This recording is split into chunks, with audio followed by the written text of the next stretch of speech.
is, The woman was like, big what? reason. Oh, I said, I'm Donate, supposed to be Yeah, at a but meeting. whoever's running Right the now. event has They, more to lose than So to us. make it worse, then my dog broke it. They get nothing less than that, right? They're working too hard. Oh, but still. And, So we're gonna be. yeah, I mean, it's crazy, with the options, Here, but the I'll hold location, you while I go. right down there where Oh, a lot of the rentals are. Oh, my God. People going to do it, think that we need another small You market. got burned. Recording in progress. And, Yeah. So I'm sorry, so who's gonna take over sure there? caught on fire. Some people So from the burned fall. the back. Oh, really? Yeah, Okay. We're talking both are, food yeah, banks it was to make really sure that scary. they Both are channel over, produce. we have second and third degree. Okay, Jamie still had it at 6:30 on her calendar, so But she he's out. is heading right over. Ended up finding skin grafts here. Do, I do all the Contractors. I know, I don't think Oh, itchy, you know, but he's like, you know where that is, you know? Is that a Coke Zero budget? He'll healed up, like, surprised all around here. Oh, That's out there oh, with his you're skin sorry. grafts back. All right. He's These guys are just- That's really painful. All right, here we go. Ready? Call the meeting to order. It does not say pledge of allegiance, but we're gonna rise and do the pledge of allegiance because that's what we do. Okay. I pledge Pledge allegiance to the flag of the United States of America and to the republic for which it stands, one nation, under God, indivisible, with liberty and justice for all. Thank you, everyone, for being here. We have one more member who will be here shortly. She has the time wrong from before. So I think I know pretty much everybody, but we're going to go around and do welcome and introduction. So welcome. Do you have anything else you want to add to the welcome? No. Okay. Go ahead with introductions. I nominate you, Darren, to start. Okay, I'm Darren Gooch. I'm the Director of Operations for the Sunset Empire Park and Recreation District. I'm Chris McAllister, I'm the Finance Manager for Sunset Empire Park and Rec. I'm Catherine Parker. I am the current board president. I'm Celeste Bodner, Vice Chair. Michael Hinton, board member. Sue Coddington, it says board secretary. I have yet to do anything, but anyway, very grateful to be there. Kyle Borman, board member. Bill Montero, newbie on the budget committee. Tracy McCollum. Neil Brown, board member, I mean, good budget committee member. Yeah, I don't yeah. wanna be done. We're so much fun. And we have, And joining us via Zoom tonight is, Jay Sterling. Yeah, Jay Sterling. Sorry I wasn't able to attend in person. I got called up to Seattle for a business meeting, so I'm coming in by Zoom.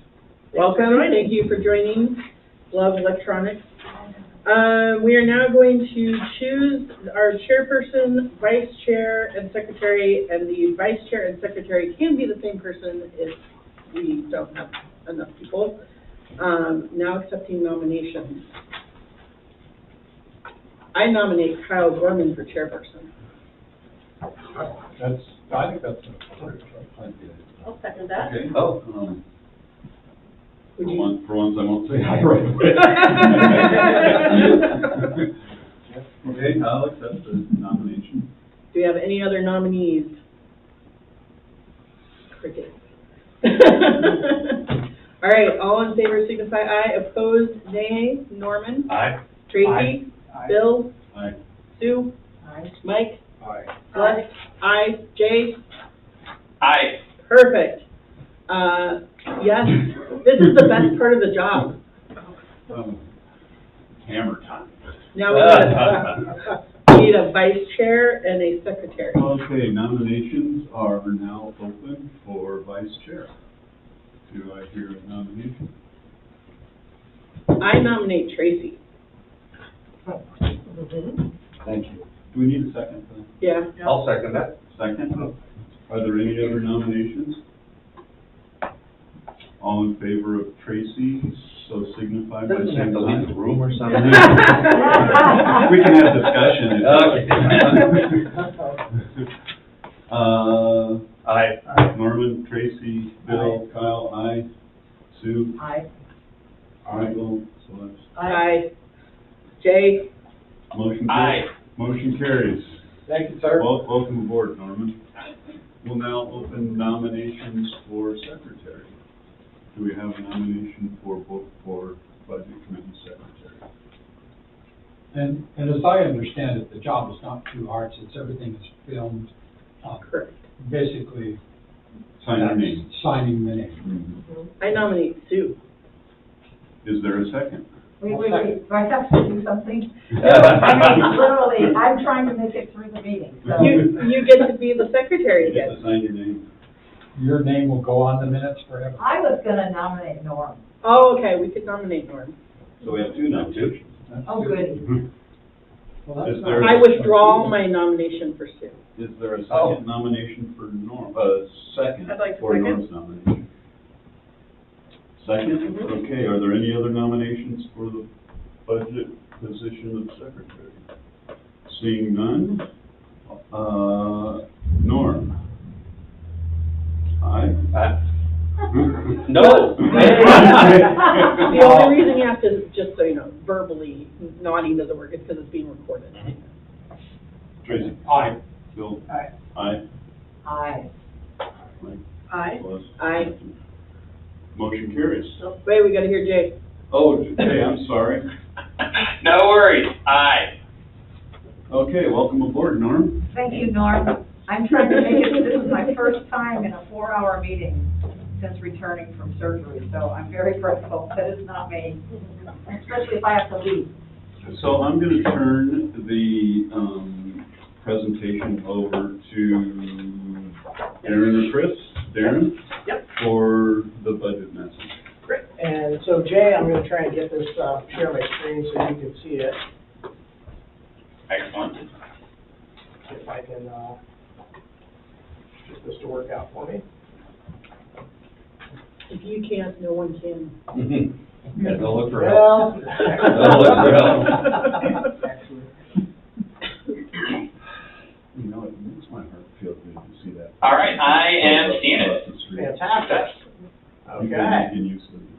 Try to get this to all work out just fine. All right, well, welcome everybody to our very first budget meeting. We're excited to be able to share all this information with you guys tonight, and hope you get something interesting and informational out of this. Head to the first slide here, and so yeah. Accomplishments of 2022-2023 fiscal year is one of the pieces we're going to cover in this presentation, and then also budget considerations for the upcoming fiscal year, 2023-2024. Okay, so just a quick overview of Sunset Empire Park and Recreation District. SEPRD was formed in 1969. February 14th of 1969 to be exact. We offer many programs, aquatic programming, youth programming, recreation programming, and this all expanded and came online years down the road from when we were first originally formed. We didn't actually open Sunset Pool until 1977.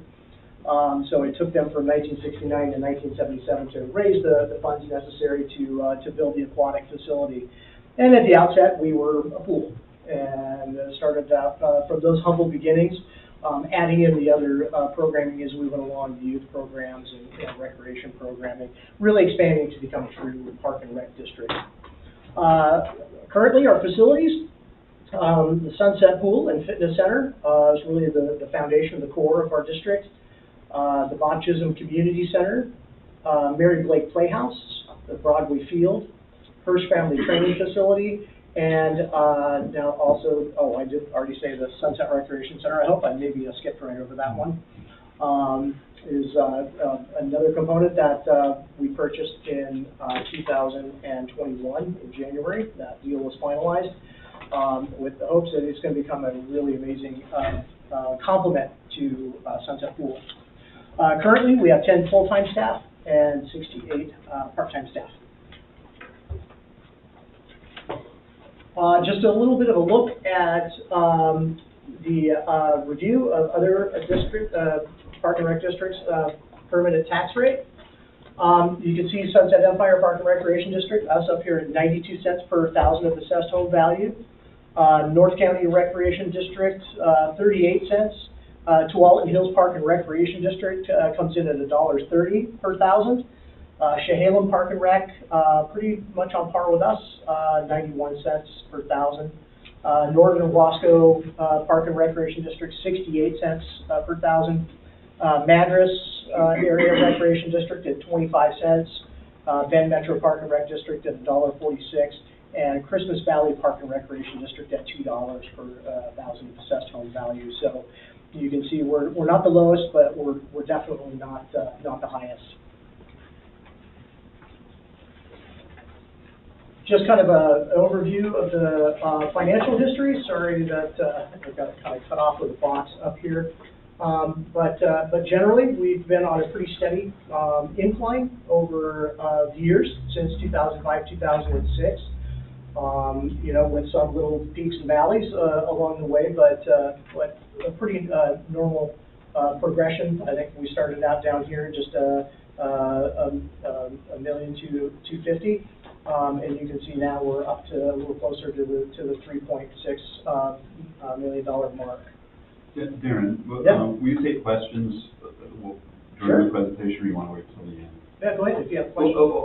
What is financial history? Is that taxes, or is that? That's overall budget. All revenues? Yeah, all Oh, revenues. okay. Mm-hmm. Yeah.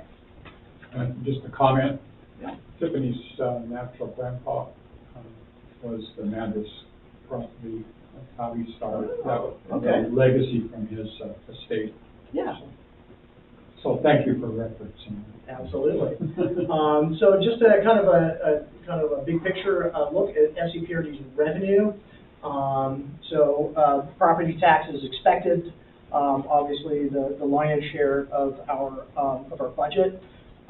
Net working capital comes in down here.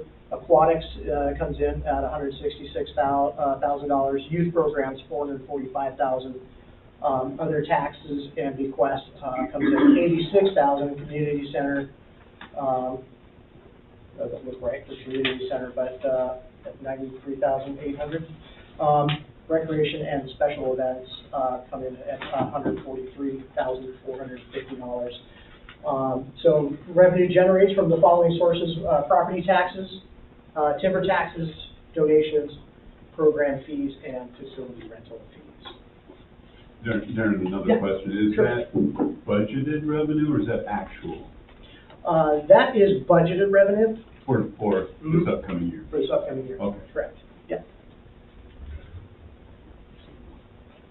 Just looking really quickly at expenses breakdown.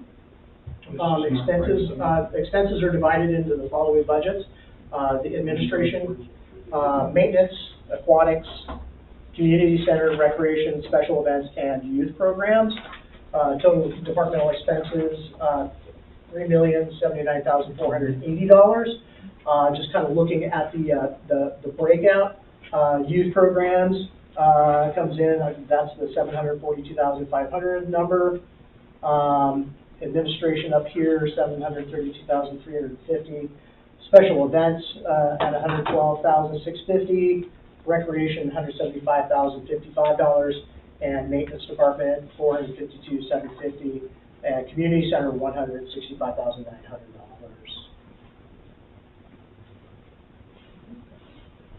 Okay, other expenses,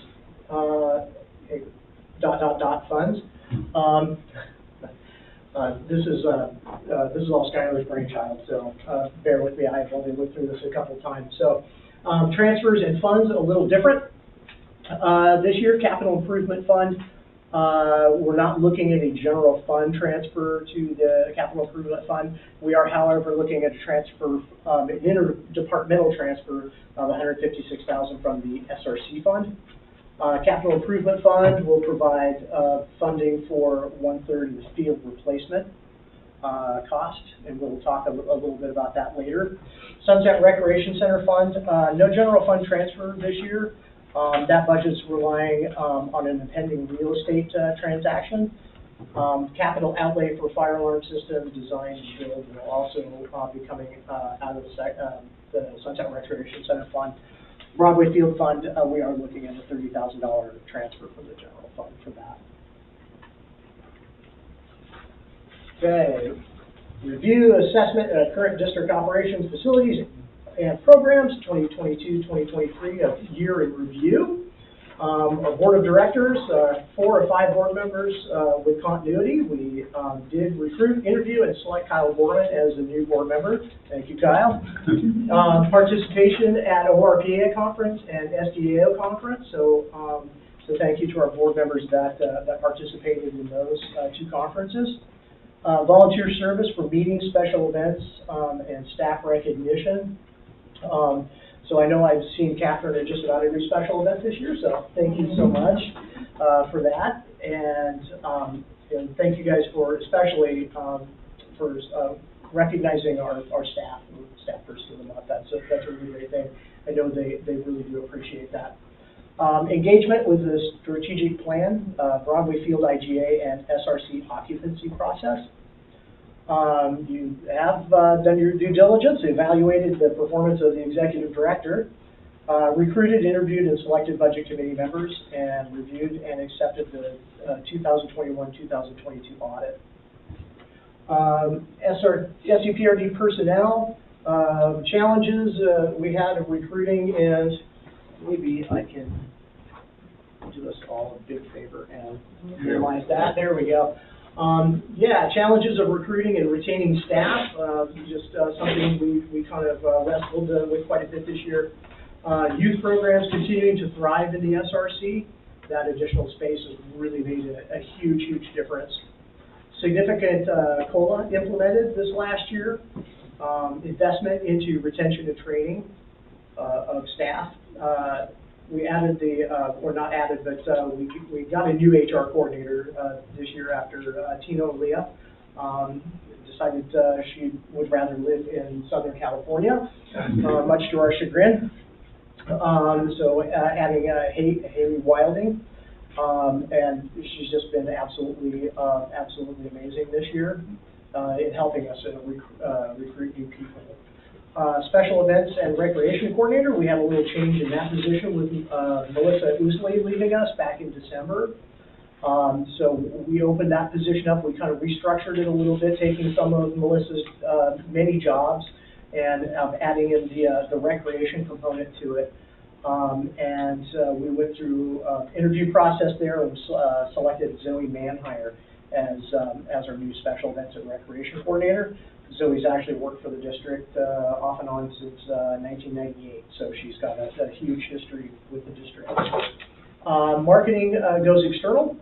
We chose this last year after Melissa left. Marketing was one component of her job, and we chose to bring on an outside contractor. And that relationship has worked really, really well for us so far. His products and with our posters and materials is absolutely amazing. And I don't know how many people were at Ship and Savor this last weekend. And you saw the video that played. That was his products also. Absolutely amazing, amazing video. It was a good video. It was very good. Very heartfelt. And then a little turnover within the grant writer position. That was the grant writer we hired through the foundation. As it happens, the one we hired on last year kind of moved on to other bigger and better things. So we ended up hiring someone new into that contracted position, and she's been really wonderful so far.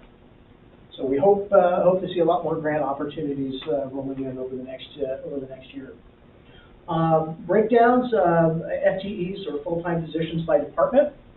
See, the administration comes in with 5.3 FTEs, maintenance 3.35 FTEs, aquatics, which is one of our largest areas, a lot of part-time guards in those positions, 14.07 FTEs.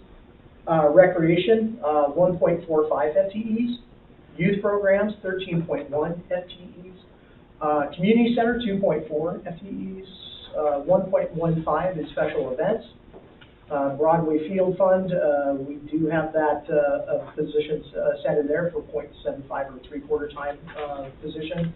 And Sunset Recreation Center Fund, we have 4.2 FTEs. So total 45.77 FTEs with 68 employees currently. I thought we said 10 full-time and 68 part-time, is that? Okay, then we have 78 employees. There So, yeah, we forgot to include the management staff, sorry, we often forget about ourselves. All right, so review, assessment of current, where am I? Oh, I'm down here. Review assessment of current district operations, facilities and programs, 2022-2023 year in review. Aquatics, we've returned Sunset Pool to pre-pandemic levels of service. Seen a slight bump.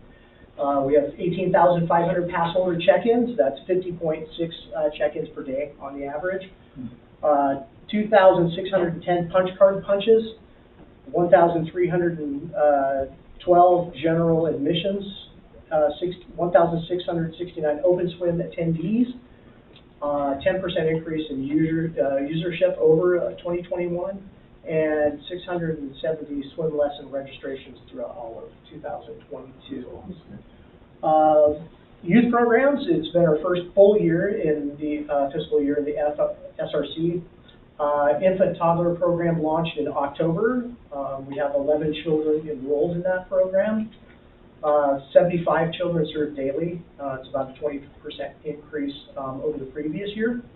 And summer camp and the after-school program, both of those are already at capacity and waiting lists. And I talked to a really bummed out mom this afternoon who was on the waiting list for a couple of those weeks during the summer, looking for something for her fourth grader to do.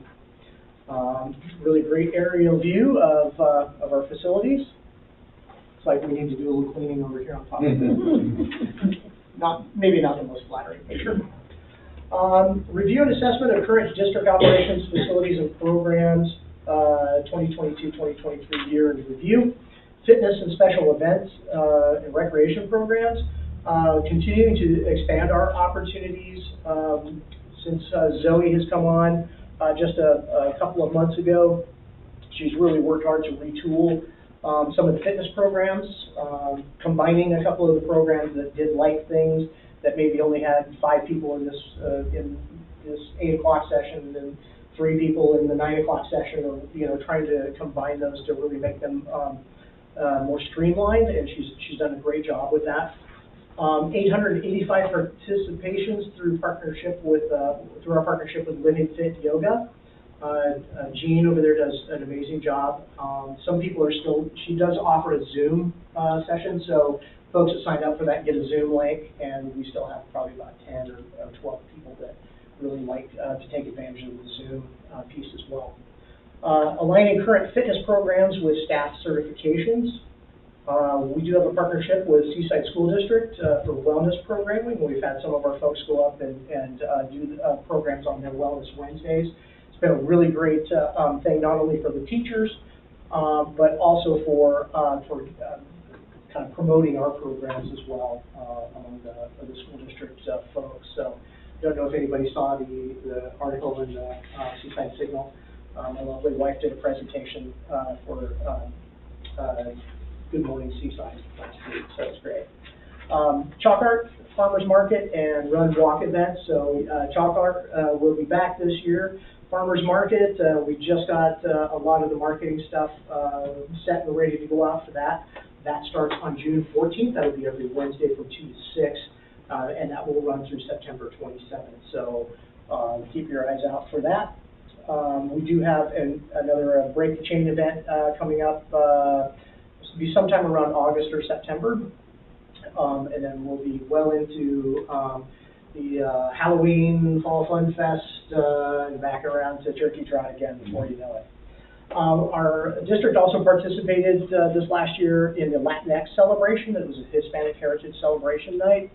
That really wasn't with our special events section. That was done with our EDI, or Equity, Diversity, and Inclusion Committee.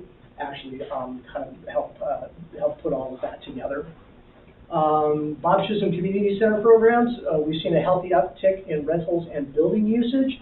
Last month was down just a little bit, but March was actually one of the highest months we've seen since reopening from COVID. So those are really great numbers to see. Meal site continues to be a hallmark of our district and the Bob Chisholm. It's definitely the one that has the most usage of the building. The meal site's actually back into congregate dining 5 days a week now. So again, we see that trend of kind of coming out of that pandemic sort of mindset. 200 meals served for Thanksgiving. This is something that we've been doing annually in partnership with Helping Hands Reentry Program. And so we're able to have the on-site dining, congregate dining this year for that as well. So looking at other highlights, SRC, we're still in the occupancy process, but I think we're starting to progress through that rather quickly now. We've had some tenant changes. When we first got the building, we brought in a tenant, Northwest Regional ESD. We do understand that they will be leaving us in July 1st. I think they felt they wanted to be more central back in Astoria. So we'll be saying goodbye to them on July 1st, on or around. Hirsch Family Training Facility, we see a significant amount of usage, especially when in-season sports are going on, like right now. You couldn't slip a sheet of paper in there. The programming is so tight. Relocation is imminent, obviously, with the softball field project that will be going on here very soon. And the concession stand has been up and operational for about a year and a half now, and it's been a great source of revenue for the school district and some of their programs, the Boosters Club, the folks that use the concession stand. Through the IGA, we get 25% of that revenue, which is nice for us. Foundation efforts, successful Sip and Savor in spring of 2022.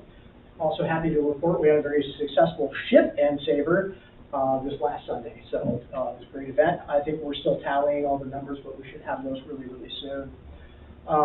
Scholarship Fund continues to be a very successful program.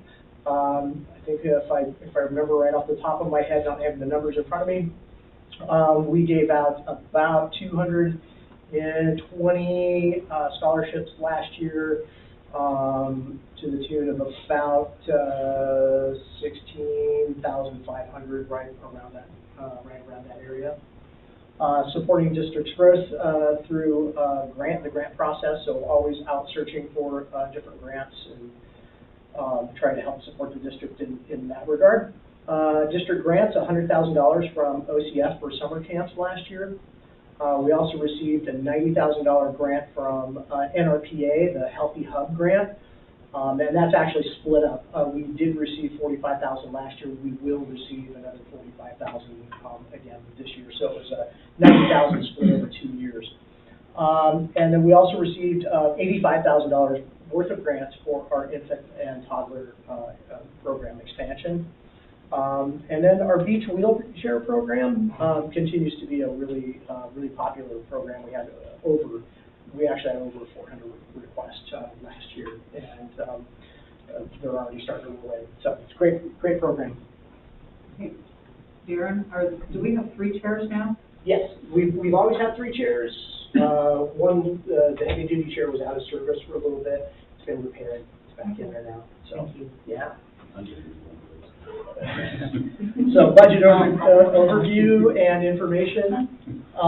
So that's kind of looking ahead. Total assessed valuation of $3,702,689. Permanent tax rate for our district is 0.9280 per thousand of assessed home value. This generates about $1,859,369 in expected tax resources to be collected. We calculate that at a collection rate of 95%.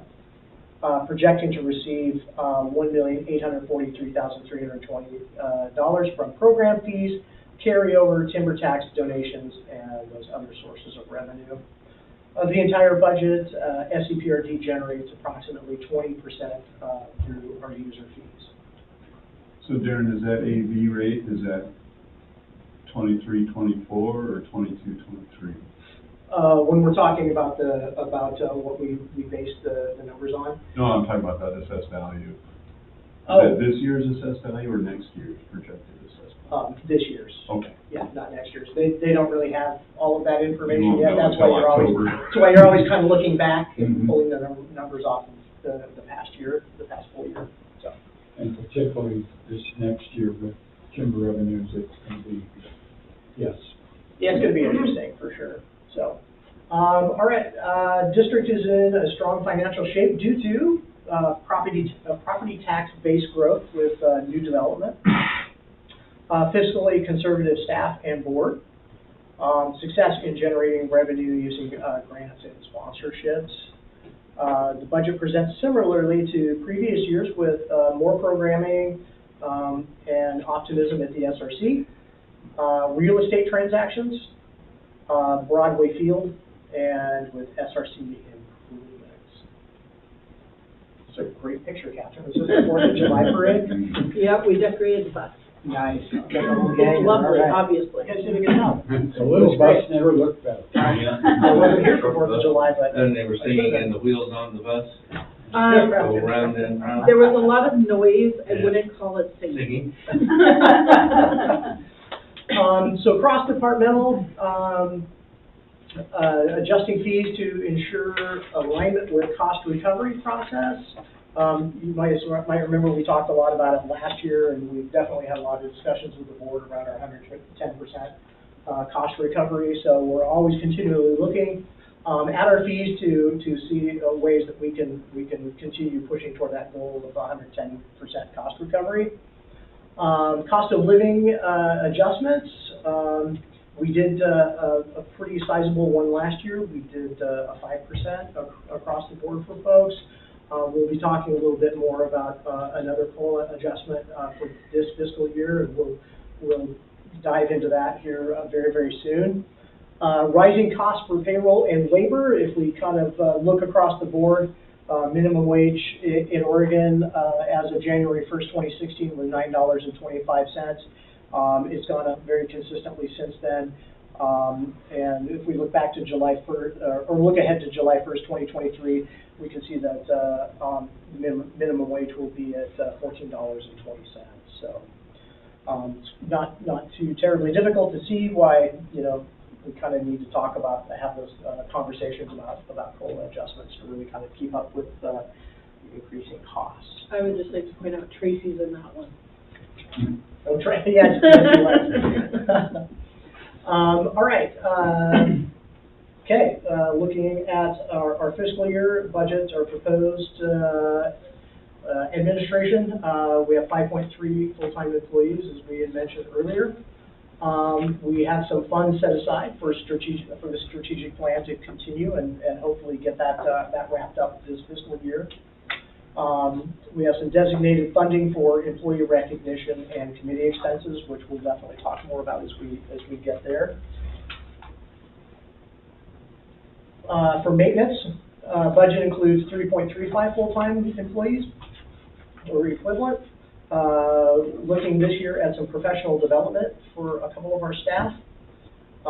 We have set aside some monies for the heating units at Sunset Pool. Those are the Resnor units that sit on the roof right above the locker rooms and the lobby. Those are three really aging units. We also are looking at the LP pit room project. It's in need of a new sand filter and some other equipment in there.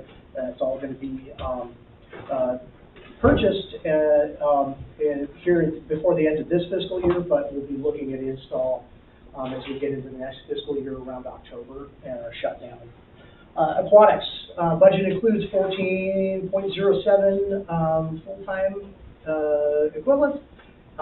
It's spread across a host of positions. We have swim instructors, we've got lifeguards, we've got head lifeguards, we've got supervisory staff. So a lot goes into running a pool, personnel-wise.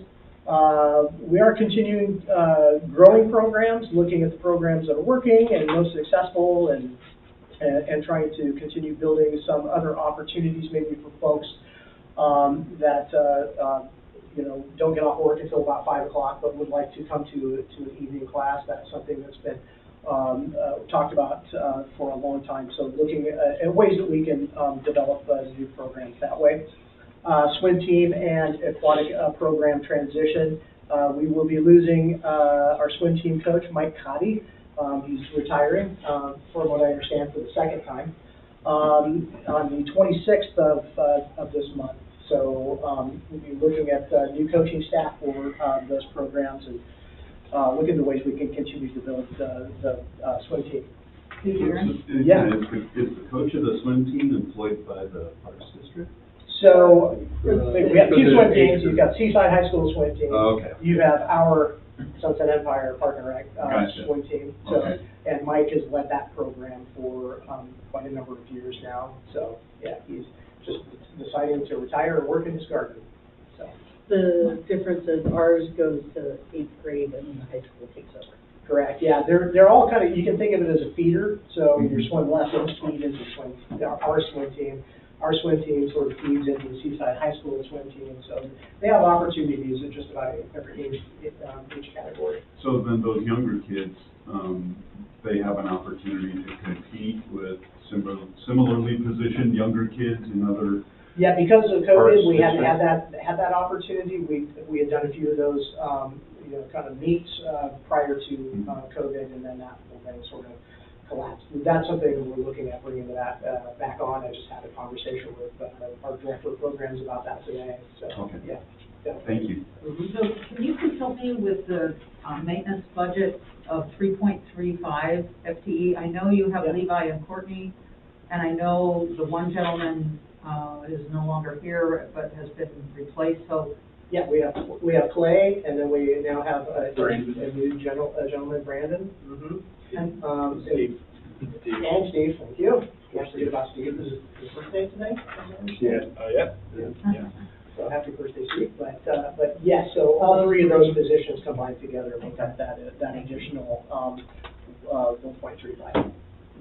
I'm sorry, what is the LP pit room project? Yeah, that's the learner pool pit room. So, yeah, if you're walking toward the hot tub, it's the set of double doors right here on your right-hand side.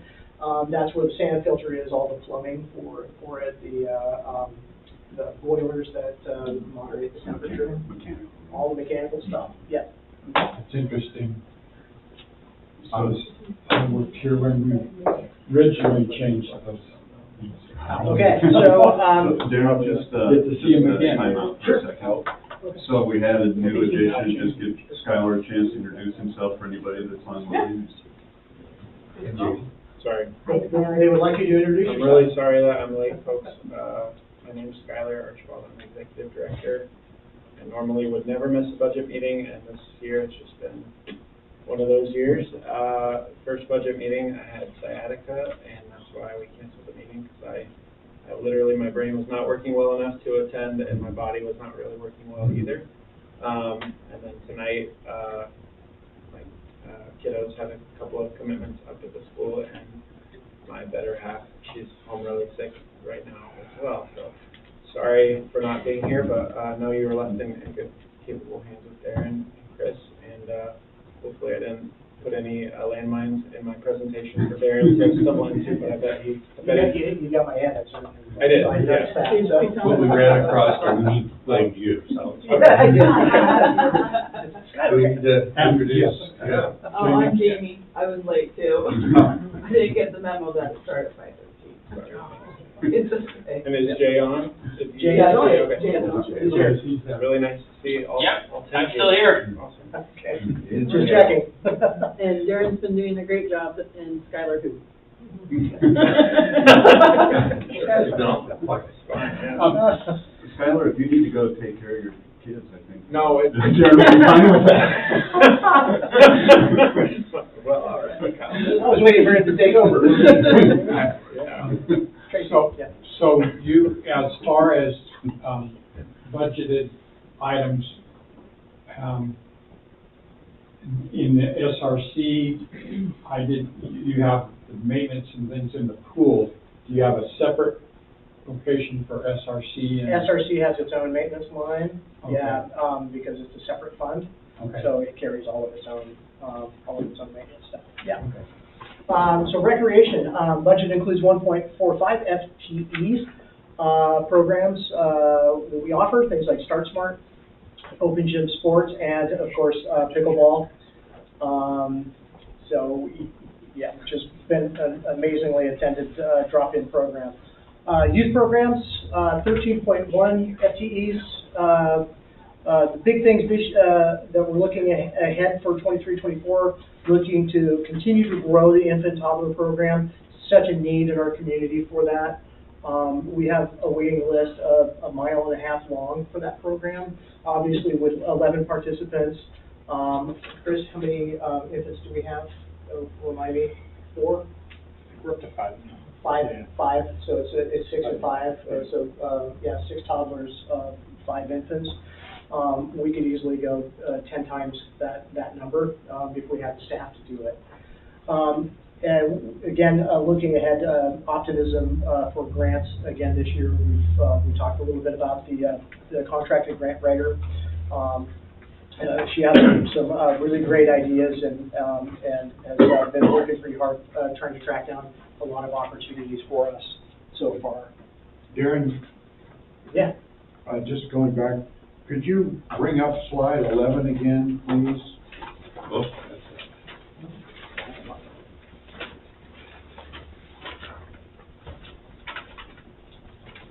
Okay. Yeah, youth programs, I was, looking at this, you've got, okay, you've got, full year in the SRC, infant, toddler, and then you've got 75 children. So Yeah. the 75 children, are we in a daycare program, or we got our preschool anymore, or what's going on with? Yeah, that's spread across our preschool. Yeah, I don't see that. I think the preschool ought to be identified in the budget, and also I think the daycare. I'm wondering how those kids break down in the school and the daycare. Yeah. The infant children, those are all just infant care, right? Yeah, just the infant toddler is the 11 children. The 75, we currently have about 50 kids in our after-school zone program. Okay, after-school. That's the first through 5th grade program. Then we have about 25 kids. It's right. It's about 25 kids with our preschool program. Between the two. And then 11 toddlers. Yeah. In the infant care. That's really neat. I saw the video on Sunday. It was pretty neat. I didn't realize we had 11 children in there. How many real infants did we actually have? Were 5. they 5 little? 5 babies. Yeah, that's amazing. So we have enough staff to do that. That's good. Yes. I know that. Is it 1-to-1 for the babies or 1-to-2? 1-to-1 for the babies, so I think 1-to-2 for the toddlers. Okay. Yes, I think it's 1 to 2 for 1 to 2 infants, for 1 to 3 for toddlers. You're right. But we always have to have that, oversight for extra coverage because of the. I just wanted to The extra body for diapers and. I just wanted to understand, the staffing involved with after school and the camps and so Yeah. on. And this section here, on slide 20, you've got 13.1 FTEs and point to the growth in the infant toddler program, that being critical. So anyway, I'm just trying to round things up. No, it's great. I wanted to ask a question based on the fact that we went way back to slide 11. Was that summer camp and ASP already at capacity? Is that what that's? So after school program is at capacity, summer camp last year was at capacity, and it is probably really close or waiting I mean, right now. if this presentation is going to anyone else, that capacity should be filled in. It doesn't finish the sentence. Okay. So, I mean, I just want, since we went back to it, I thought Great. I would clarify that. Yeah, perfect, So, thank you. Darren, I Yeah. really appreciate the great metrics, and I think everybody else here likes seeing the numbers. It's great to be able to see sort of the return on investment being made. I'm wondering for recreation, because I know pickleball has, do we get counts of people participating in those recreation things? We do have that also? That's Okay. part with Zoe coming on, she's really trying to hammer that now. Great, okay. She's got full check-ins, full sign-in. full sign-in sheets. Yeah, I think it's really nice for the district, and I think it would be nice for us to be able to do some communications to the public about the number of citizens that are being served through all of these programs. Yeah, that's fantastic. Actually, we get a little bit of that in my, presentation later this month. Right. I'm actually gonna touch on something we're starting to incorporate. Right. Is all that information contained in a database, or is it, Well, right now, paper? right now it's paper. Yeah, Zoe just kind of came in and implemented it. She wanted to get it started, right away. I'm not For sure. a lot of the programs, everything's in our point of sale software, and we can pull reports, but just pickleball, because it's sort of a snowball that's growing as it rolls down the hill quickly, and it's at the SRC, we haven't just kind of roughed out, exactly how we're gonna handle it. Yeah. I think there's plans in the future for that, but. It'd be great if everybody had the little key fob and could just scan in as they go. But some people are paying cash here, and so it's hard to capture all that. So the sign-in sheets are actually capturing every single person. So, yeah. Great. All right, so moving on down the line, community center, we have 2.4 FTEs here in this building. Again, talked about significant increases that we've seen over this last fiscal year, and anticipating that we're going to continue to see some level of increase in requests for rental space here. We do have contracts with the City of Seaside and Northwest Senior Disability Services, and that does provide the bulk of the operating budget for this building.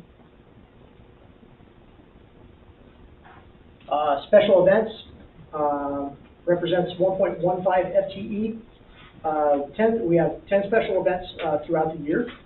Farmers Market is one of those. It's our longest running special event in any given year. We get about 16 weeks during the summertime. So it's a great event. It probably brings in the most people overall. Right behind, if you're counting one single day, it's probably right behind the Easter event. We get probably 1,300 people in Broadway Park for the egg hunt. We've been seeing numbers around 900 to 1,000 people every Wednesday at the farmers market. So again, this year, kind of looking at increased revenue. One thing I know in talking to Zoe, she's been working really hard trying to access new sponsors for all of our special events, in addition to retaining the current sponsors that she's got. So far, she's done an amazing job kind of going out and gathering those new sponsorships just in the short time that she's been in that role. Broadway Field Fund, again, we talked about, I think this is a duplicate slide because we actually covered this one earlier. It's just a recap. Oh, recap. Sorry, I Okay. wanted it included, Darren, because I felt like, from my experience and maybe yours and Chris's too, some of the stuff that we're doing with our funds is unusual. Usually we're just transferring some money from the general fund, if anything, to those funds for a project down the road or a project this fiscal year. But because of the way the funds operate, we kind of have some unusual things going on with construction and the real estate transaction and the returfing of Broadway Field. So just wanted to call it out because it's a little bit atypical for the district. Yeah, and so I do have a question about those funds, because this is a budget, but it isn't really a balance sheet, and so how do we, this doesn't show the fund balance, it's correct? Are we jumping ahead to the Well, I'm actual just- numbers, or? Well, yeah, I guess, so that's a good point, we may not want to do that, but I'm wondering, for me, it's, we see these transfers, but I'm not sure what we're transferring Yeah. from, like,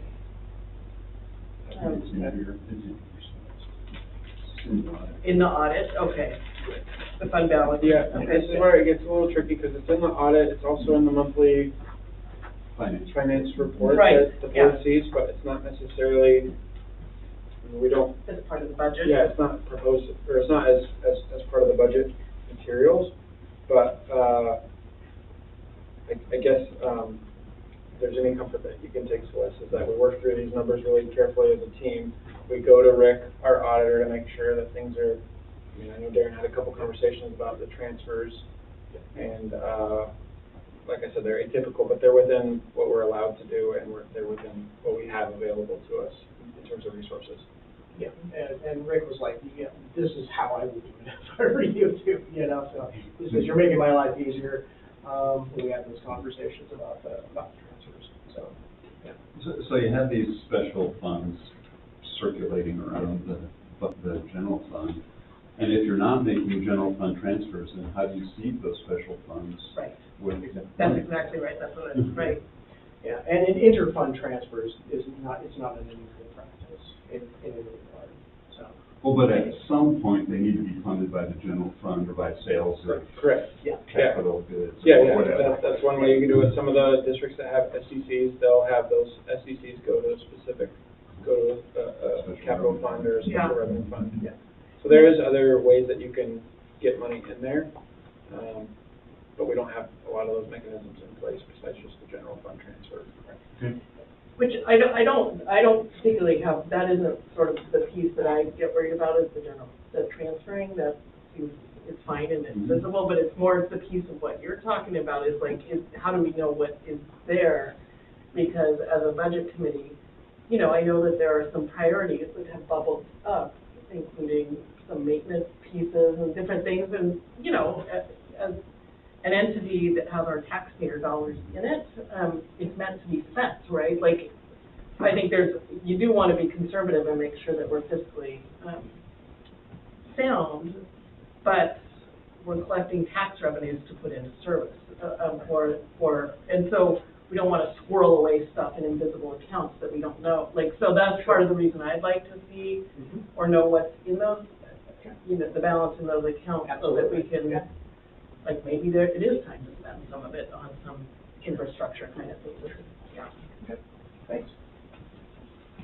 Okay, so yeah, just a quick recap on the transfers. Broadway Field Fund, we are planning to transfer $30,000 from the general fund. SRC Fund, no general fund transfer this year, relying on that real estate transaction that is impending.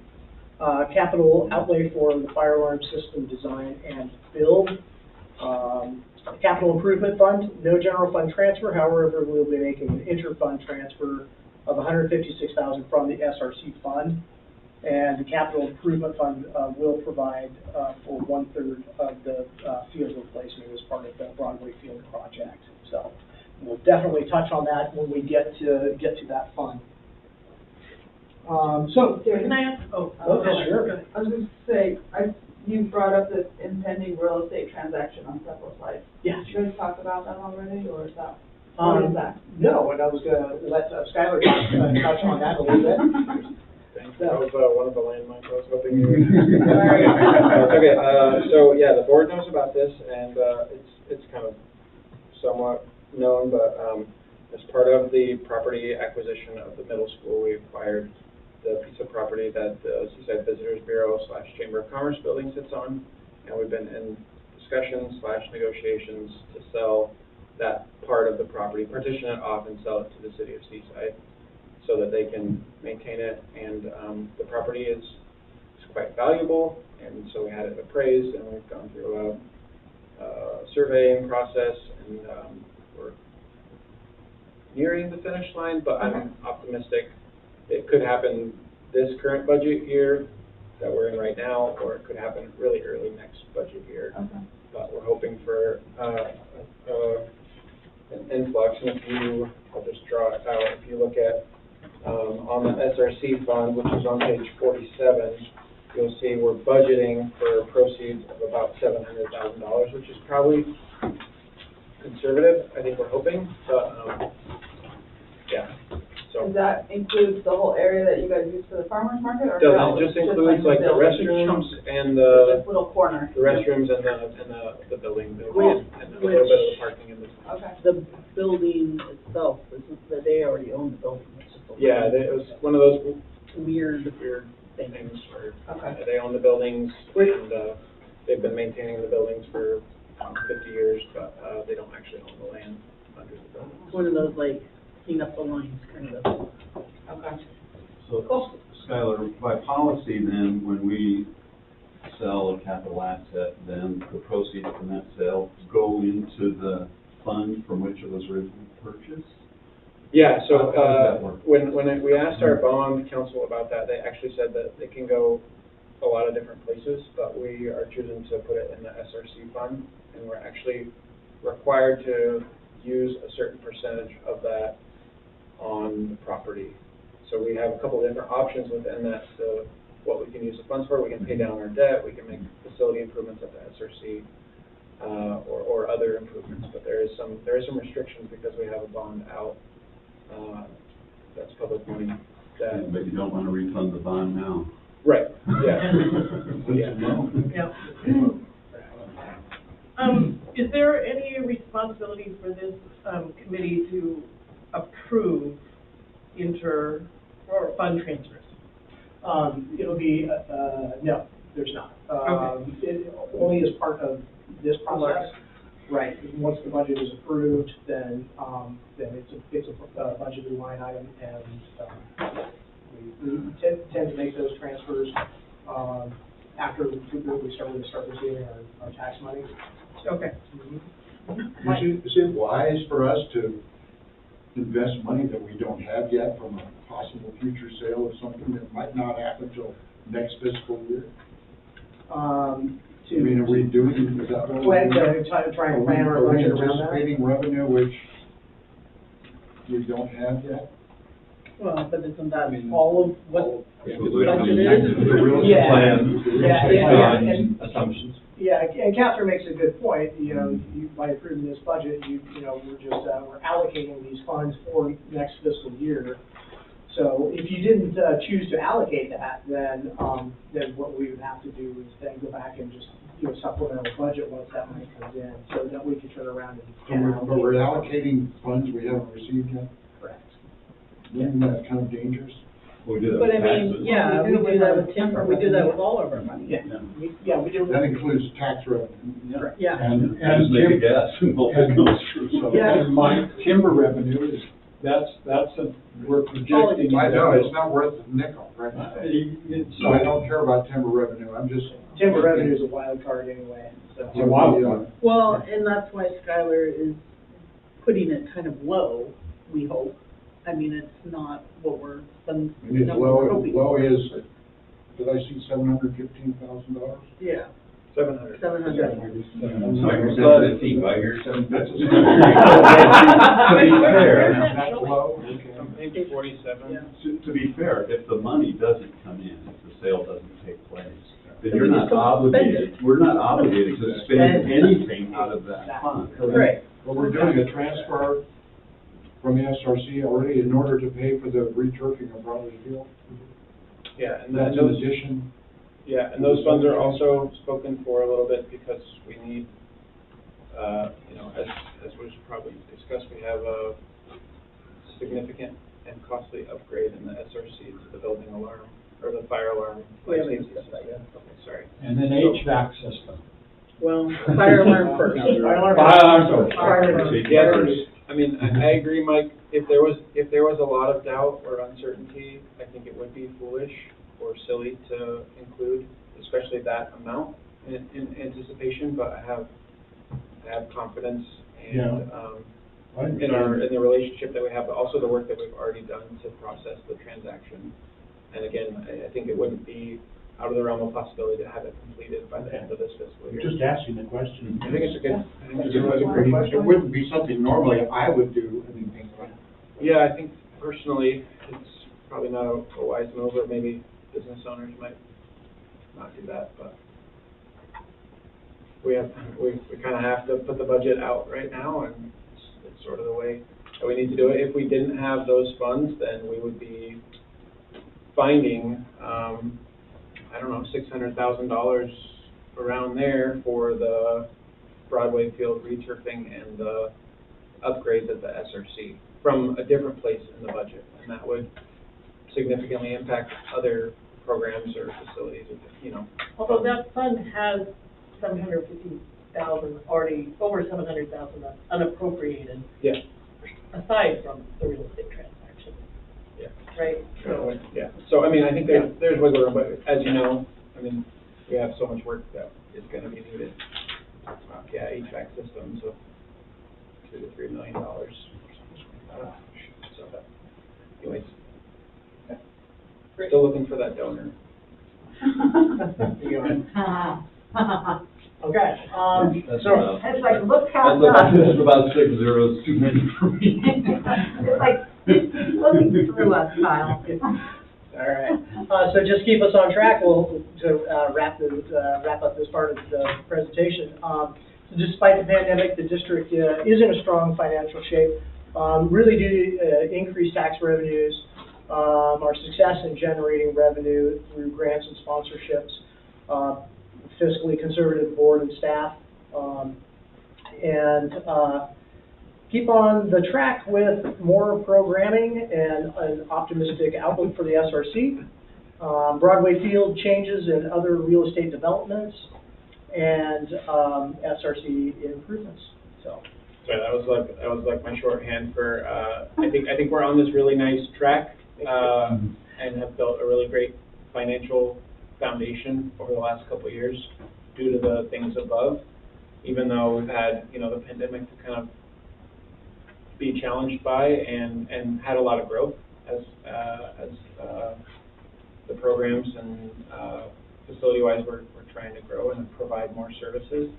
But I think there's just a great reason for optimism with more programming opportunities available to SRC in the next fiscal year with obtaining occupancy. And then I think while it's been a challenge and a headache at times, the Broadway Field changes and that part of our catalog is going to be really improved and be able to serve more people. And I'm excited for the SRC improvements. I know it's a long time coming. So. Can I ask a question on slide 21, which is that far back?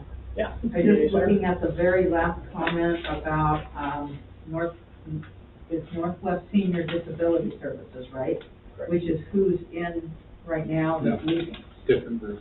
Oh, that's That one's ESD, ESD. so that's the work Education services. Okay, thank you. Two different people. Because I know, I'm understanding that that's not going to be a bad move with them leaving, because there are things we can do in the space. Yeah, I think there's goods and bads. We'll miss them, and they've been great tenants, and they've improved the space and kept it really warm and lively. Now there's opportunities for us to explore other partnerships or use the building in a different way.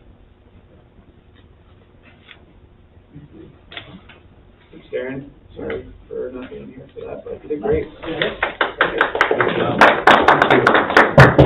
Jay, you still with us? Jay? Yeah, I'm still here. Sorry, I had muted myself. Although I was thinking I might have to drop for a minute and then phone back in if that's okay. Or sorry, this is my first meeting, so I don't quite know the rhythm of things. Do we think we'll be wrapping up like in the next 10 or 15 minutes, or what kind of happens from here? No, we've only begun. Probably about 90 minutes, maybe a little more. Okay, great. So I'll probably drop off and then dive back in. It's very Okay. Wow, Kyle, 90. I'm just setting the expectation. I appreciate that. Jay, do you have the appropriate contact information if you need to call back in? You guys better get this done tonight if you're going to be until 10. Oh, I thought that was. Yeah, I believe that I do. I think everything is in the Zoom details. So you'll probably see me drop off and then drop back on. Okay. Thank you, Jay. Okay, number 5, review departmental budgets. Anybody need a, sorry, who's? Do you have any stronger? I mean, if we're going until 10 o'clock, we better stay hydrated. I'll take one. You got 90 minutes to drink it, so hurry up. I'm sorry, that won't be happening. Kyle, you have been here before. Okay, departmental budgets. Skylar, is it your intention to handle that, or are you going to turf it to the qualified and competent Darren and take over? I think that's Chris. Yeah, I think Something the already three of us, or what we traditionally do and would like to do is skip ahead in the budget document to page 37, 38, section 4. sorry, what, 38? Page 38. Yeah. And, again, we have done this a few different ways.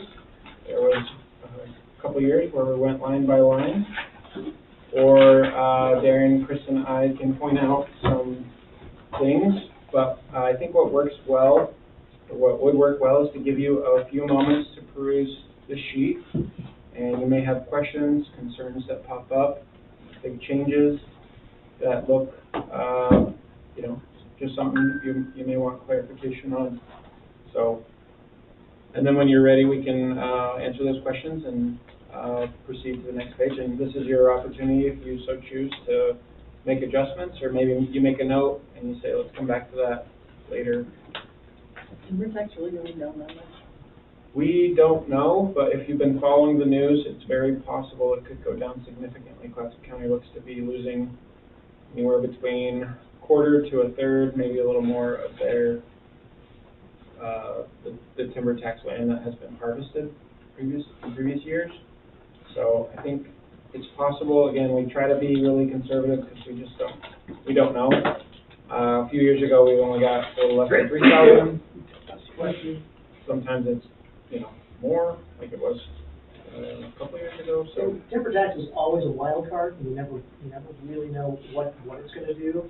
So I mean, yeah, you look back at 1819, it was $2,900. So yeah, we kind of landed on 5, understanding that we were going to see that number go down. It's always a pleasant day when you get more from timber tax than like actuals 2020, 2021, 103,000. Yeah. $197. So it just really, yeah, it's not a pot you can always really rely on. So Fair enough.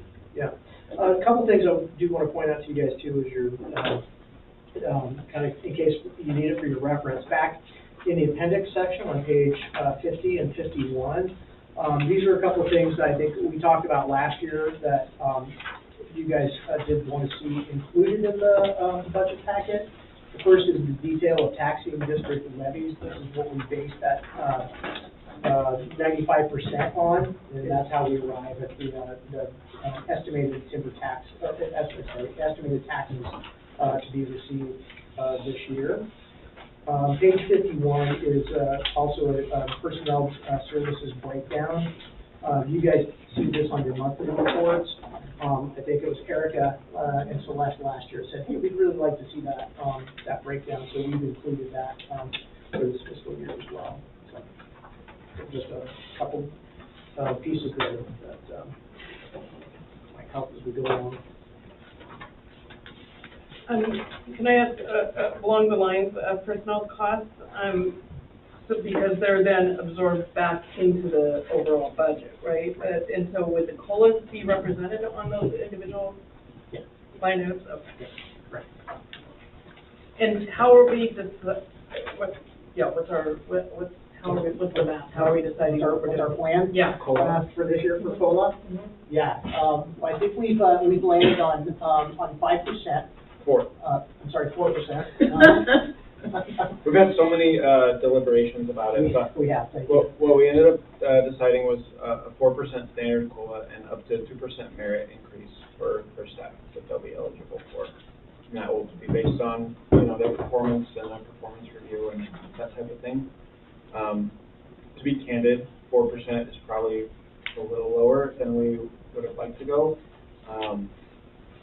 A lot of other agencies and government agencies are doing something much higher, especially those that have been affected by cost of living changes like we have in the greater Portland area. So 7-9% is common, but we felt like we did 5% last year. That was a lot, and 4% is also a lot in kind of the traditional history of the district. So yeah, that's sort of where we landed at. And did we adjust do we have adjustments to the total FTEs for the district? Like, are there increases? Are we planning for increased personnel? I think we are, but only as it correlates with program growth right now. Yeah, we're not necessarily we had, we're not necessarily planning on a new person in the maintenance department, for example, right now. We know that that is coming, but yeah, only to kind of correlate with infant toddler expansion, so that we know we'll need to hire probably 6 to 8 people for that program to grow. I think, That anticipated growth and need for additional staff has been reflected in the departmental budgets. So we asked at the outset of our process this year, back in January, we asked the department managers to come up with their budget numbers. What are you going to need for this next year for what you are planning on doing? And so that need is reflected in these budget numbers. I think part of my concern is just sort of knowing challenges around the workforce, just in the world today, and the cost of living challenges in our own community, and also recognizing the level of turnover that we've experienced among staff. I'm concerned with making sure that we're investing the right way in staff to retain good staff. And I don't, I would hate to see that we're sort of saving money on the backs of staff and at the cost of having staff turnover. So just something to consider, I think, is making sure that we're leaving enough room to invest well in our staff. Retention Yep. as well as recruitment. And it's hard in our community with housing costs and other costs and food costs and things like that.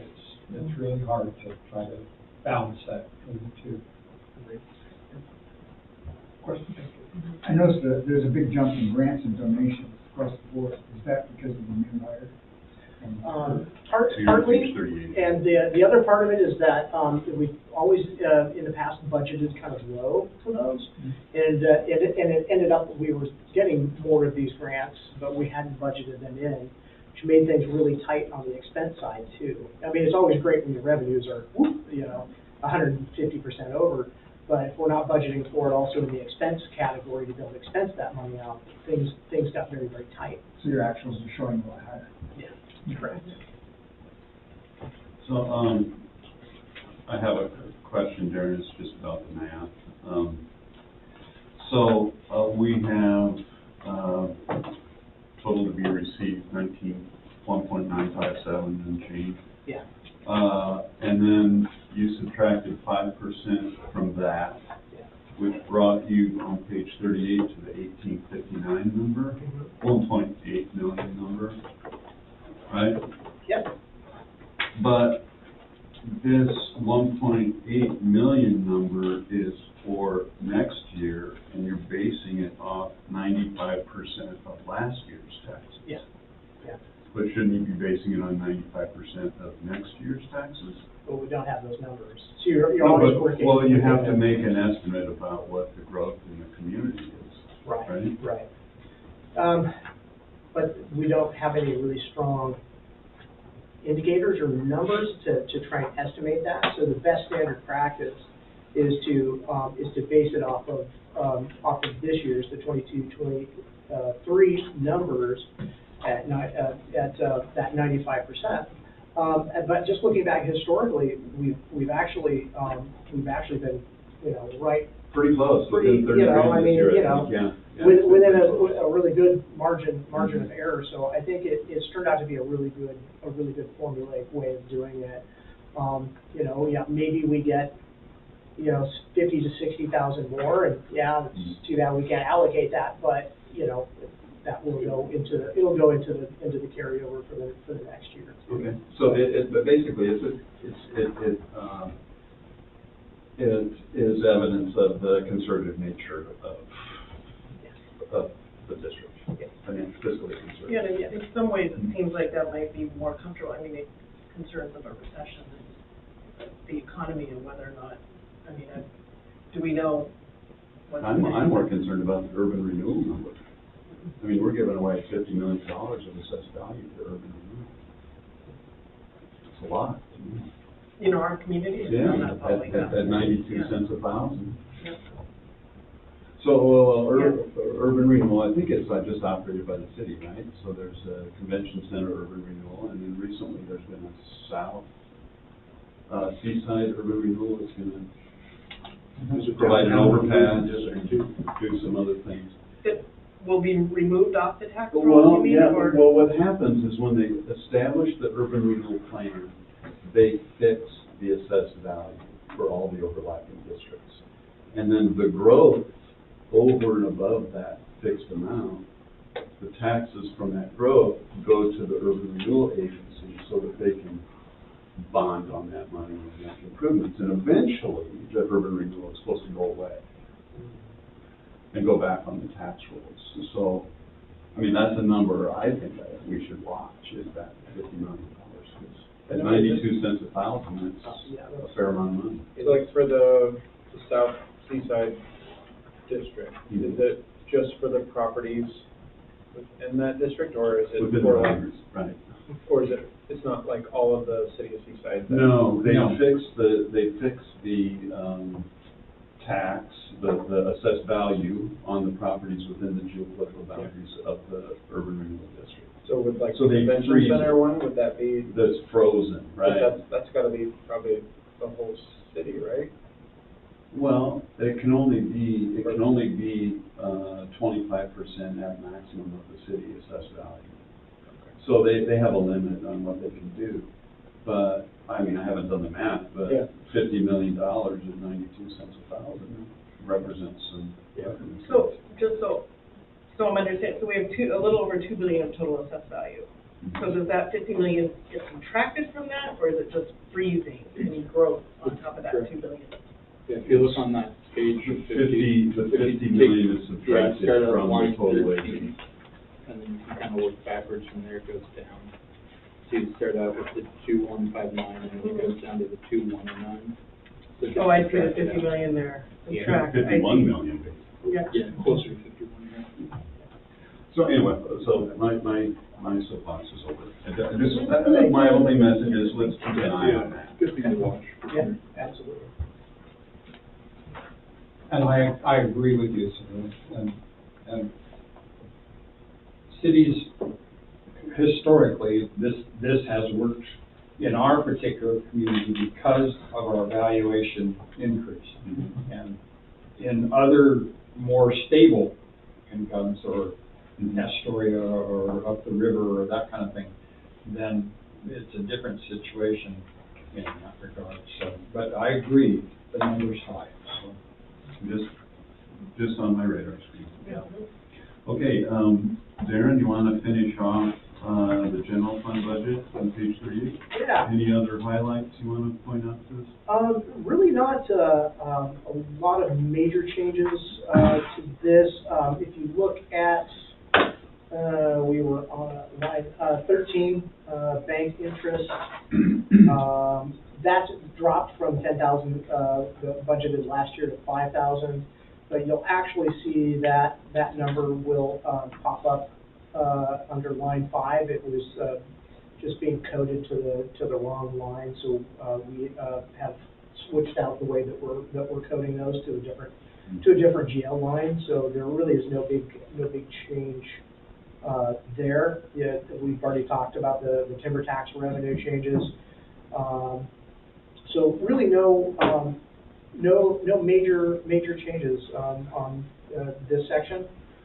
Still looking at a good carryover at the bottom, 543,000.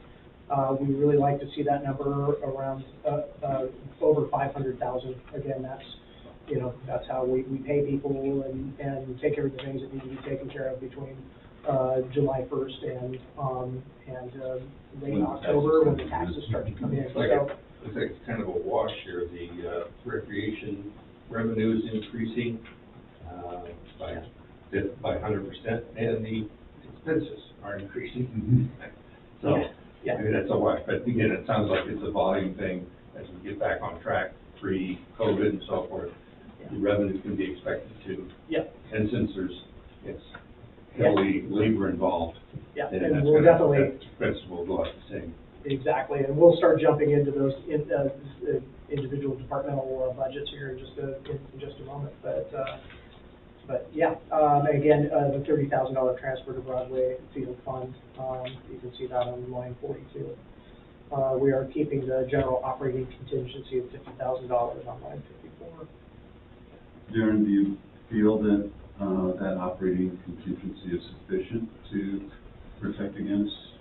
Yeah, I mean, it's not something we've ever had to dip into historically, but something we've always kept there just in case, piece, so. Okay. So we're gonna continue the tradition. Awesome. Page 39. Page 39. Admin. But can I just clarify though? But that means that the unappropriated ending fund balance keeps that fund, our fund growing each year by that amount, right? That's calculated as income in the following year's budget. Correct, yeah. Revenue. But if you don't take last year's, and add it to it, it's just what's gonna be left after we take our revenues from this year, take out our expenses, that's what we can anticipate to end our year with. But it's then counted back as part of revenue? It will go up and, become part of our, Resources. as our, net working capital at the beginning of the next year. Oh, net working capital, okay, Correct. got it, Yeah. okay, Yep. thank you. Or if we have a bigger carryover, then that net working capital will be higher. Okay. But at the very minimum, if we got 100% of our revenues and we expended 100% of our expenses, that's where we would land at the end of the year. Yeah, okay. But it's important because the fiscal year starts in July and the taxes don't show up until October, November. So that's the money, the working capital that the district uses. Correct. So that we don't have to borrow against future taxes. Exactly, right.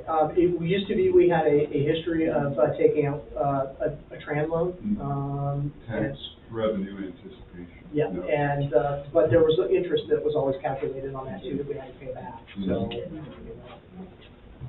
Ah, he's back. Okay. No, I just asking if we had to let him in. Yeah, we can.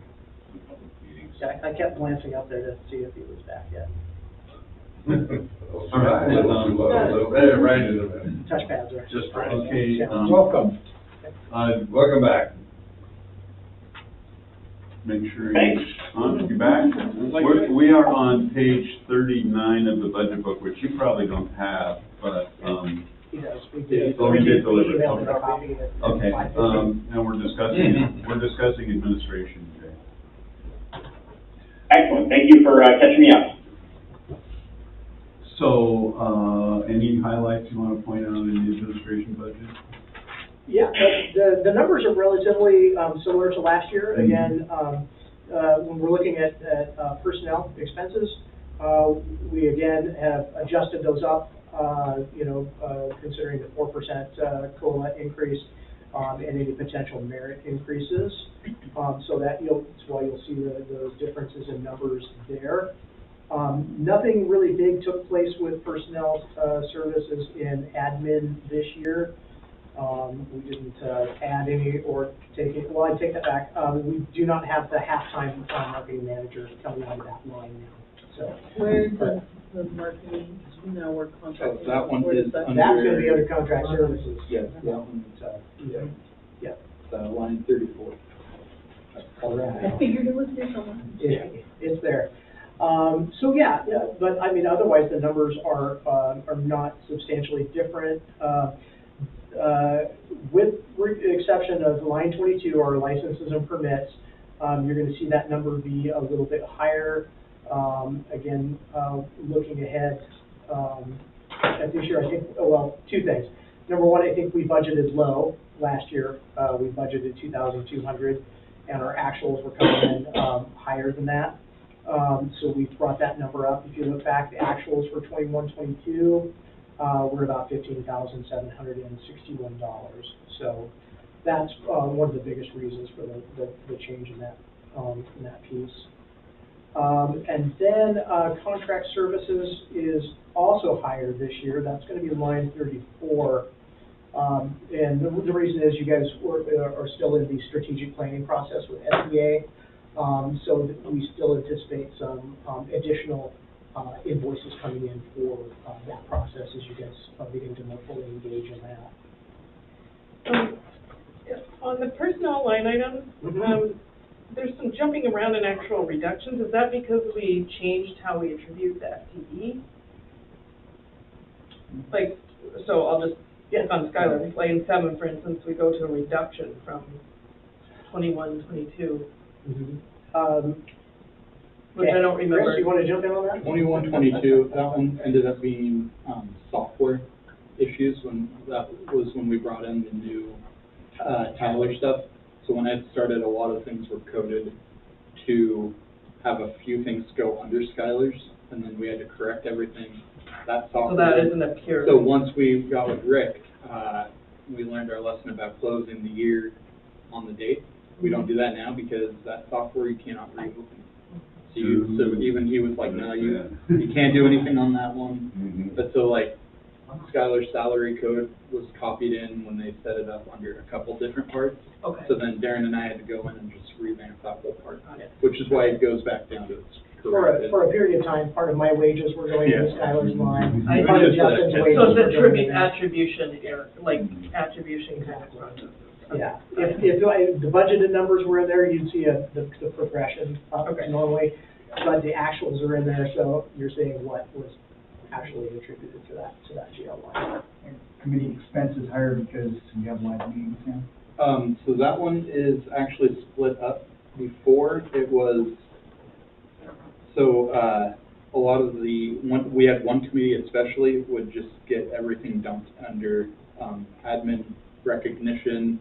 So basically, you know, this is now my second year, so I'm kind of going through and going, this shouldn't be there, this shouldn't be here, this shouldn't be here. So we're splitting it up to where we have 3 committees. We're going to have more of an internal budget where we can decide you get this much for safety. I know Kyle likes the AED stuff. The safety committee knows that they can go and spend this much money to replace AED pads or something like that. Exactly. So that one's broken out, and then actually, kind of on the same wavelength, the employee recognition one was increased a bit because we did put in an employee apparel program, so that we're not just selecting, you know, one district shirt for every single person to wear. They can use their funds that they're given to go in and select their own. And represent. You can either get you blue can, or obviously black. we had the same idea, so I don't know. They have access we to got company stores. Red's also. Exactly, and so we just put that into that program instead. Right, we looked at that as a retention piece, you know, allowing employees, you know, kind of an additional piece. Committee expenses, too, you know, we talked about the Latinx celebration. That was something that our EDI committee participated in. And so we put up a little bit of funds toward helping that, get that special event going. Our EDI committee also, Ms. Elizabeth loves to recognize different things for every month. For National Women's Month, thank you.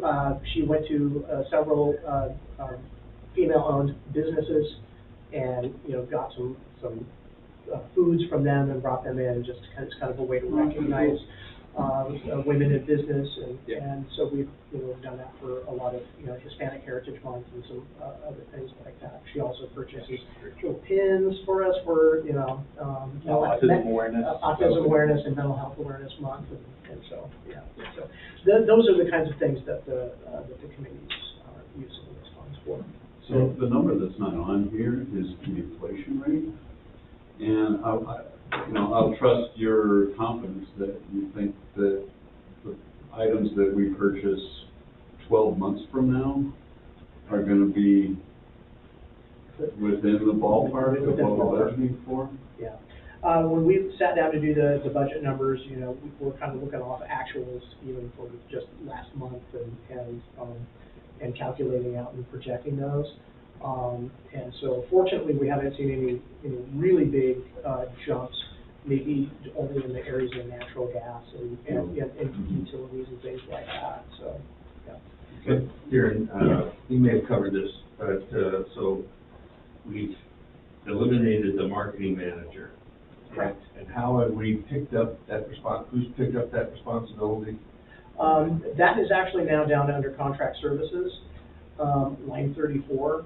We've contracted with an independent individual, so we now have a lot of our marketing is under contract. But I'm assuming that person's doing more than that. Not at the, yeah, it's not at the same, You're it's not at the same level. 74. Yeah, this individual does only 10 hours a week for us, so, and that's sufficient to take the part of the workload that needs to be taken.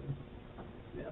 I assume you did the same thing with back last year, the year before with the IT, you moved that down to contract. Yeah, the IT guy, we got rid of him. He was kind of worthless. Really wasn't pulling his weight. No, the good news is the IT guy, IT development manager became the director of operations. All right, that's what I figured. I saw that. So, yeah, under administrative personnel services, we do have a part-time staff person that is our network administrator, so. So you don't contract that out? No. Good to be a nerd. Yeah. Anybody else have any questions on administration? No, it's okay. If not, let's move to maintenance. Yeah, 40. All right, so, yeah, again, with maintenance, not a lot of big changes. If you look at, the personnel services, again, we've made those COLA adjustments, to them. And then, as we look down through the numbers down here, everything is pretty close to the same. Travel, trainings, and meetings, we dropped that by about $1,000 this year. They had done a couple of things, certification pieces last year, and boiler training, a couple of bigger ones. This year, they're not anticipating the same level. But the bigger changes. The AQ capital. Is the AQ capital, and I think we talked about that in the presentation, but the LP pit room equipment, again, being ordered this fiscal year, but being installed next fiscal year, so that'll incur some cost. But the bigger portion of that, $110,000, is $60,000 for the rooftop reservoir units, heating units that need to be replaced. So is that expense, the AQ capital equipment expense line, or is that? Yeah, that's gonna be line 32. Okay, and then. That goes to Rick, and he does all of the, calculations for depreciation on that. Oh, I see, okay. Because if it's recorded as expense, then he won't touch that part, but once it goes into capital, then he does it. So will the investment in the aquatics capital stuff, will that influence the maintenance for the aquatics stuff? So, I mean, did you put a number in here for maintenance that's going to be maintaining the things that are going to be replaced? As I understand, part of those costs for the install is going to be conducted by a third party. It's not going to be our maintenance guys in there handling. I mean, yeah, normally if we have some big projects where. Okay, yeah. so the number on line 18, the number $60,000, that's contract. That's for. Oh, you're looking at aquatics repair and maintenance. Yeah. That one is the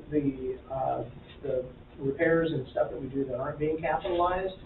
Right, but if you buy a piece of capital equipment that doesn't need repairs, that's replacing a piece of equipment that does need repairs. Part of that's gonna, then will that offset the maintenance cost? Part of the repair on that would be line 8, that would fall under our maintenance coordinator, and maybe a little bit of leeway in line 7. Because you're talking about like just the basic repair of that equipment, correct? Well, what I'm asking is, when you buy new capital equipment that replaces old capital equipment, it typically needs a lot of repairs. then, since we're replacing with new capital equipment, is that gonna reduce the repair line item that we have? Oh, I see what you're saying. Okay. The repair line item, are you trying to say that it's gonna reduce the amount of staff time that it takes to maintain?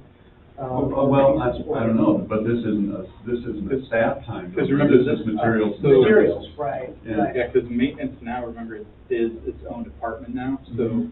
they, not only will they be responsible for aquatics, but it's also, SRC, they're out on, well, some of them are out on BRF, but that one's in its own fund. But, if they have to come over to the community center, it used to be where everything was, for some reason, they put it all in aquatics, and then that's why we pulled it and put it in maintenance, so that they can go to more than just one department.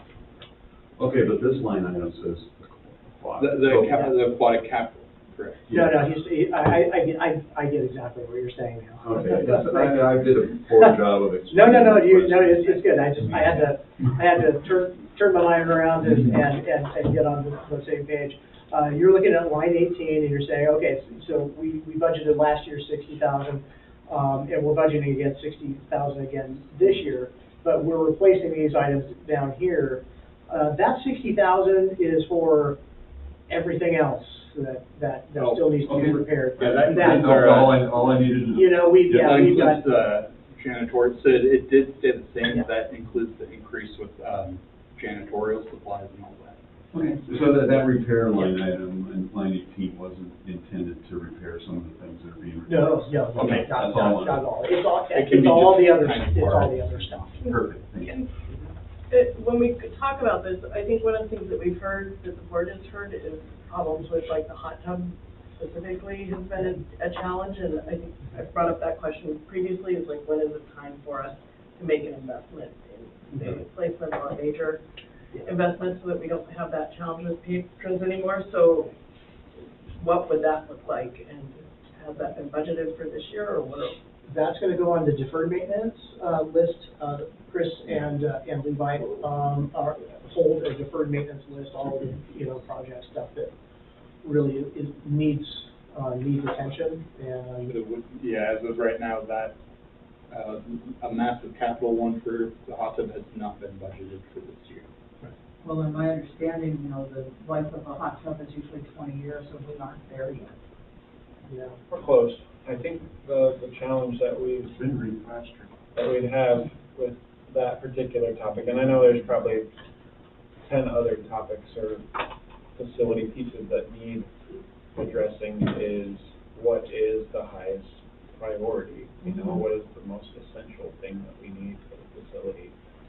And so, we work really closely with our facility team, but also with our experts that we bring in and contractors that we have relationships with to assess things. And just to be candid, I think that a hot tub, at least from the staff perspective, is not as high a priority as the HVAC system or the roof, which is another capital project that will probably be coming up soon. And some of the other challenges. And it's not to say that it's not important, and I know that we have heard those concerns. There's also the ability with the hot tub for us to patch it through to, and then we've had good success for like the last maybe, 6 months, where it's worked well. 6 months, maybe 4 or 5 months. But I think our hope is that we can continue to do that, and then, when the time is right, or maybe when the funds are available to redo the entire system, it would be, it's a really significant $500,000 to $1 million project minimum, probably. And it almost makes sense to say, what are the other pieces of the natatorium that we need to improve?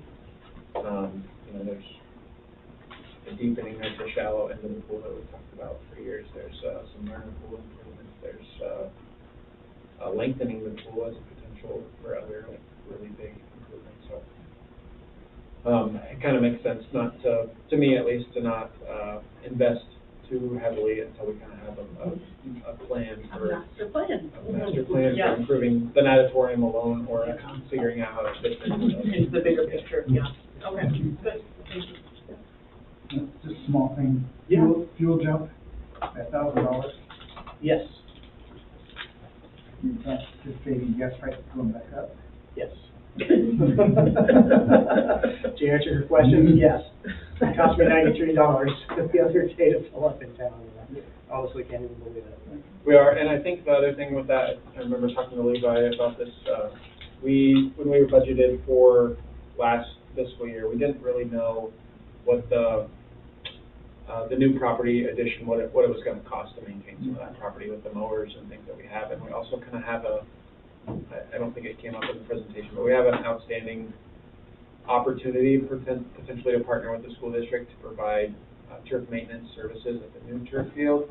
We haven't really, we're like level 1 of getting to that, a contractor in agreement with them, which would be like level 10, so I don't know if that's gonna happen, but I think we wanted to make sure we had enough funds set aside for fuel, because if we do have that agreement with them, we'll be driving our district vehicle up there with the turf equipment to maintain the field up there, probably, even though it's only a mile or 2 away.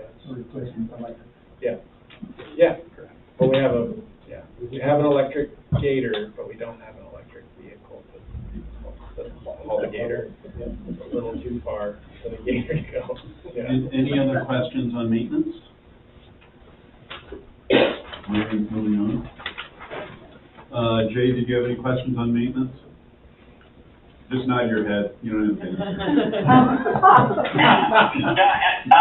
No questions from my end. Just, I appreciate the discussion. I feel like some of you took questions out of my mouth, which I think is good.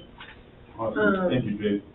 I have one, I don't quite know if it's a question, I don't know if it's gonna fit under maintenance or aquatics, so, okay, just gonna put it out there. But I know that we've had some challenges with particularly the women's, like, locker room The floor. Is that aquatics or maintenance?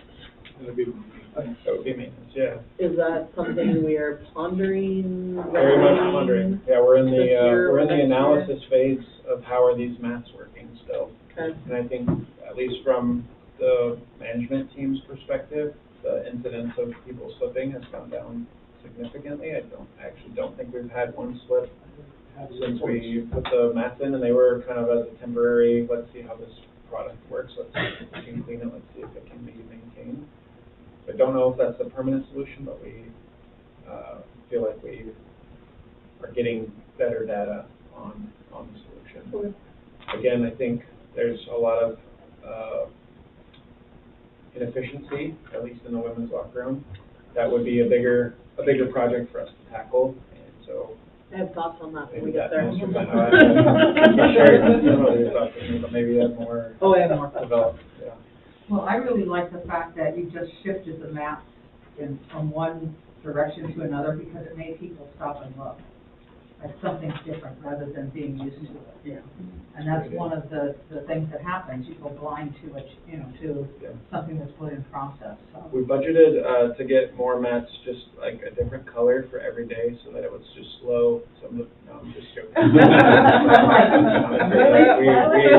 thought creatively about how to get people to just slow down a tiny bit and find their footing and be a little more gentle going around the S curve. There's inspiration. Skylar, awareness of change. You should do one of One the youth centers past. That's right now. Yeah. Yes. Maybe not. No, not the, just like. Okay, aquatics. Yeah. Moving on. Merrily moving along, thank you. Well, I was really looking forward Keeping to us on knocking track. down a wall. Again, looking at the revenues, projecting a little higher, things like open swim, as we start to bring more open swim times back online, back on Saturdays. The school programs are kind of a fix. We tend to get that same exact revenue from that every single year. The one area you're going to see a bigger change is line 7 under contracted programs. This is our product enhancement. This is part of our insurance benefit program passes, where folks come in, either they're on a Medicare program or some other type of insurance program that will pay for a pass for them, monthly pass. And what we've been seeing, and again, another one of the things that Chris is looking at fixing this year. Normally on our past sales, our past revenue, that's a 60-40 split between the aquatics department and recreation, okay? What wasn't getting split up was all of that contract, or product enhancement money that was coming in. 100% of it was going into aquatics. So to correct that and make it balanced the way that it should, and make sure that the departments are getting the correct amount of revenue, we're now splitting that out 60-40. So you'll see that line 7 go down by $10,000. But what you're going to see when we get to the recreation budget is that that product enhancement line is going to go up by $10,000. Okay. So that's that's really. Why are we going down in rentals? Chris, do you recall that conversation? I think it was checked and it just kind of. I thought it was because we are going to be open more on the weekends, and so thus we will not have as many rentals available, or rentals would be. You find like the birthday parties, you're like, well, we can just go to open swim. Yeah. And I Yeah, think but it's. there's no inflatable. I do agree with that.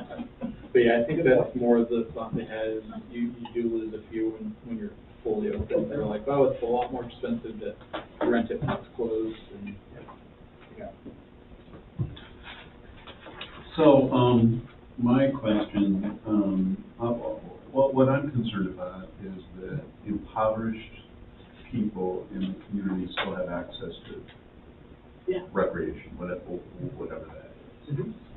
And our recovery rate 2 years ago was 32%, and then last year it's 26%, and then now it's 24%. So we're recovering a lot less than previously.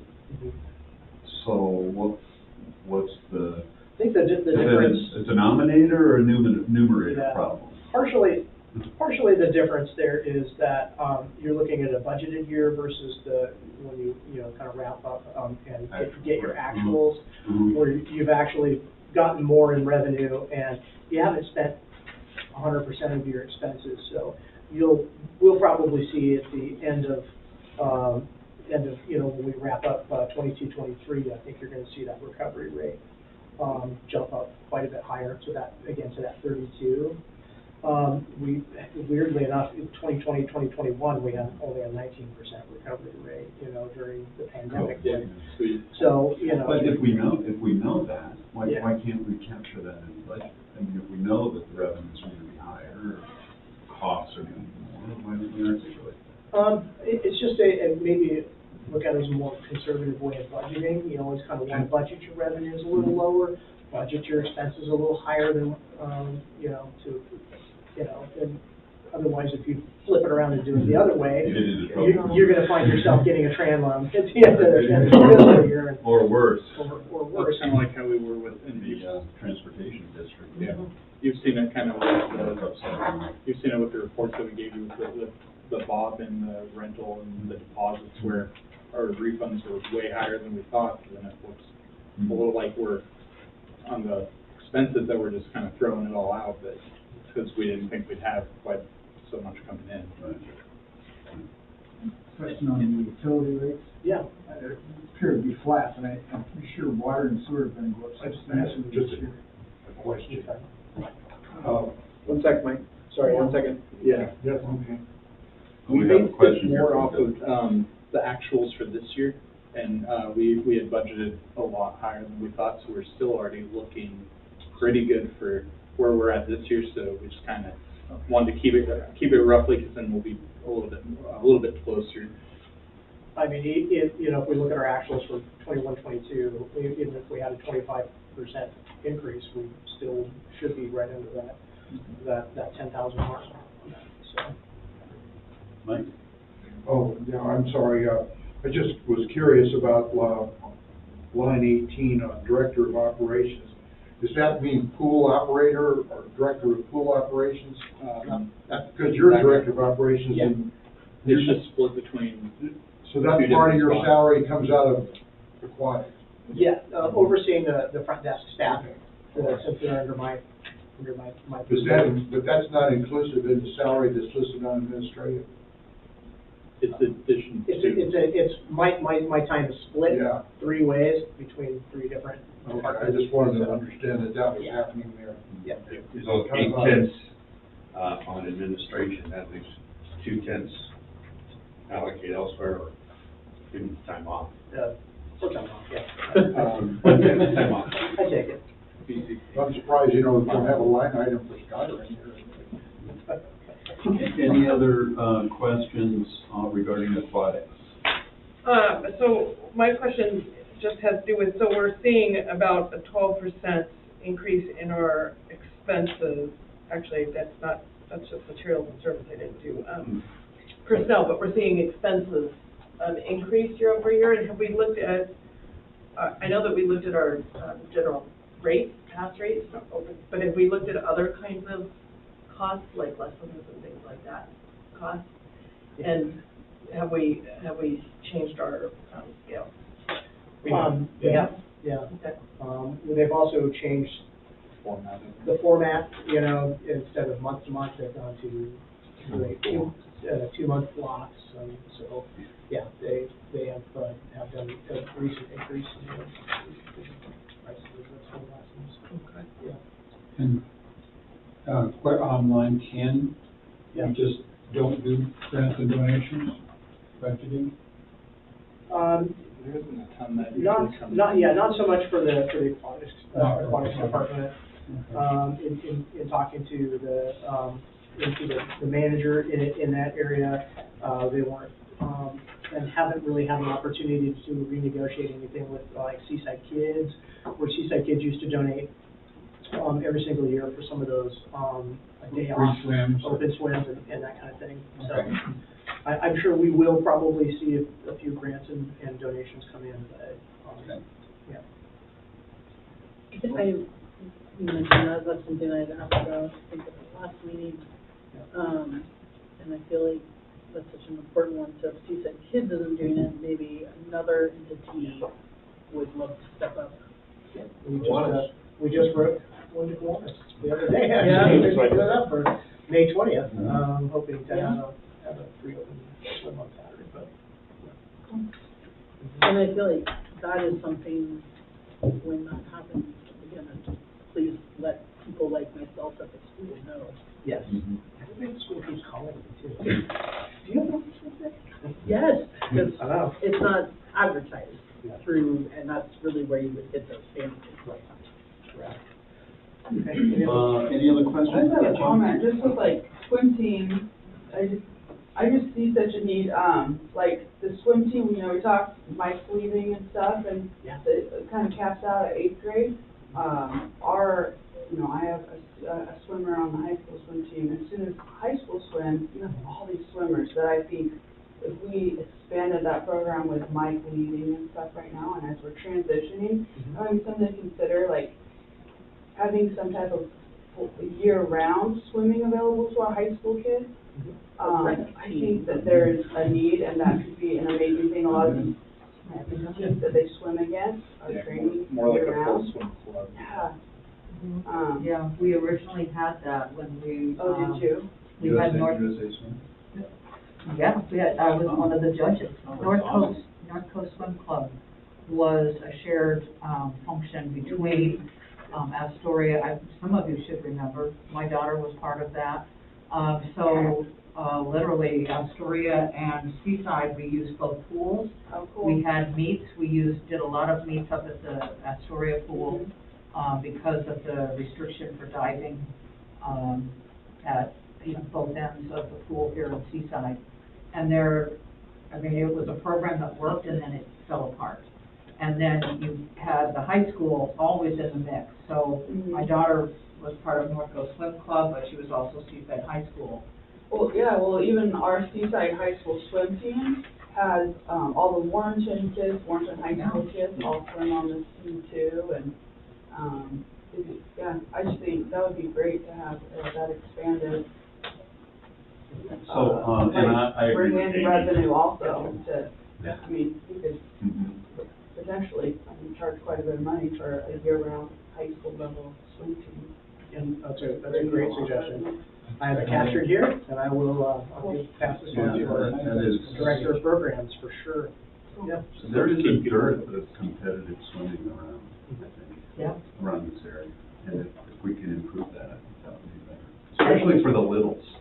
Well, and it was really impressive to see during COVID times, Hillsborough High School, the swim team was coming down here to practice. Oh, because we were the only pool in Oregon that was Right. open. Right. So, you know, people are aware of us. The Multnomah Club has a connection with us as well. So it's nice to, I mean, they're aware of us. Yeah. So anyway, there's a lot of opportunity. So the pool will need some significant enhancements to be competitive level, is what I understand. To be a USA Swimming certified location, we have to have the depth of the both ends have to be at least 3 feet. And right now we're at 2.75. Oh my So goodness. you can't do a flip turn in. You can't, I mean, you can, but it's different than, you know, it takes some adjustment. I think Right. we see that when we have the out-of-town swim teams come, they have to get adjusted a little bit. And, so yeah, we've actually, a few years ago, we kind of engaged in a little process to see like what that would take, and it's a big project. So that's one of the challenges. No, I mean, we asked our Anderson Pool Works friends at the Replaster about that, but it's not an easy. Just bring out your shovel. It's not, yeah, it's not one of those things, or build up the deck a little bit higher. Yeah, or ramp. We'll just brick by brick, yeah, I think, as far as I know, that's the only requirement that we're missing. There's probably some other enhancements that we can make, but I do think there's opportunities for us, even if we don't host those meets, or even if we host them at Astoria or somewhere else, or our team isn't hosting, but they're competing still at a high level, then that's great. I think that, as we've talked at length about these things, and I think this transition of leadership that we have in the swim team area will be able to maybe explore some of those a little bit further than we have so far. Yeah. Cool. Awesome. Thank you. Okay, recreation.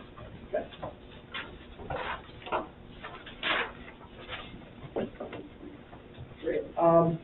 Again, so like aquatics, we see some increases in anticipated revenues for this year. Where you'll see a bigger difference is line 5, RC grants and donations. We do have $45,000 coming in that we know for sure. That's part of that 2-year NRPA Healthy Hub grant. So we'll be receiving that $45,000 in this next fiscal year. So we've accounted for that piece. And then you'll see RC contracted programs, the product enhancement, that was that $10,000, and that's what you see in that particular line. Otherwise, Wait, which line is that? that's going to be line 8, RC contracted programs.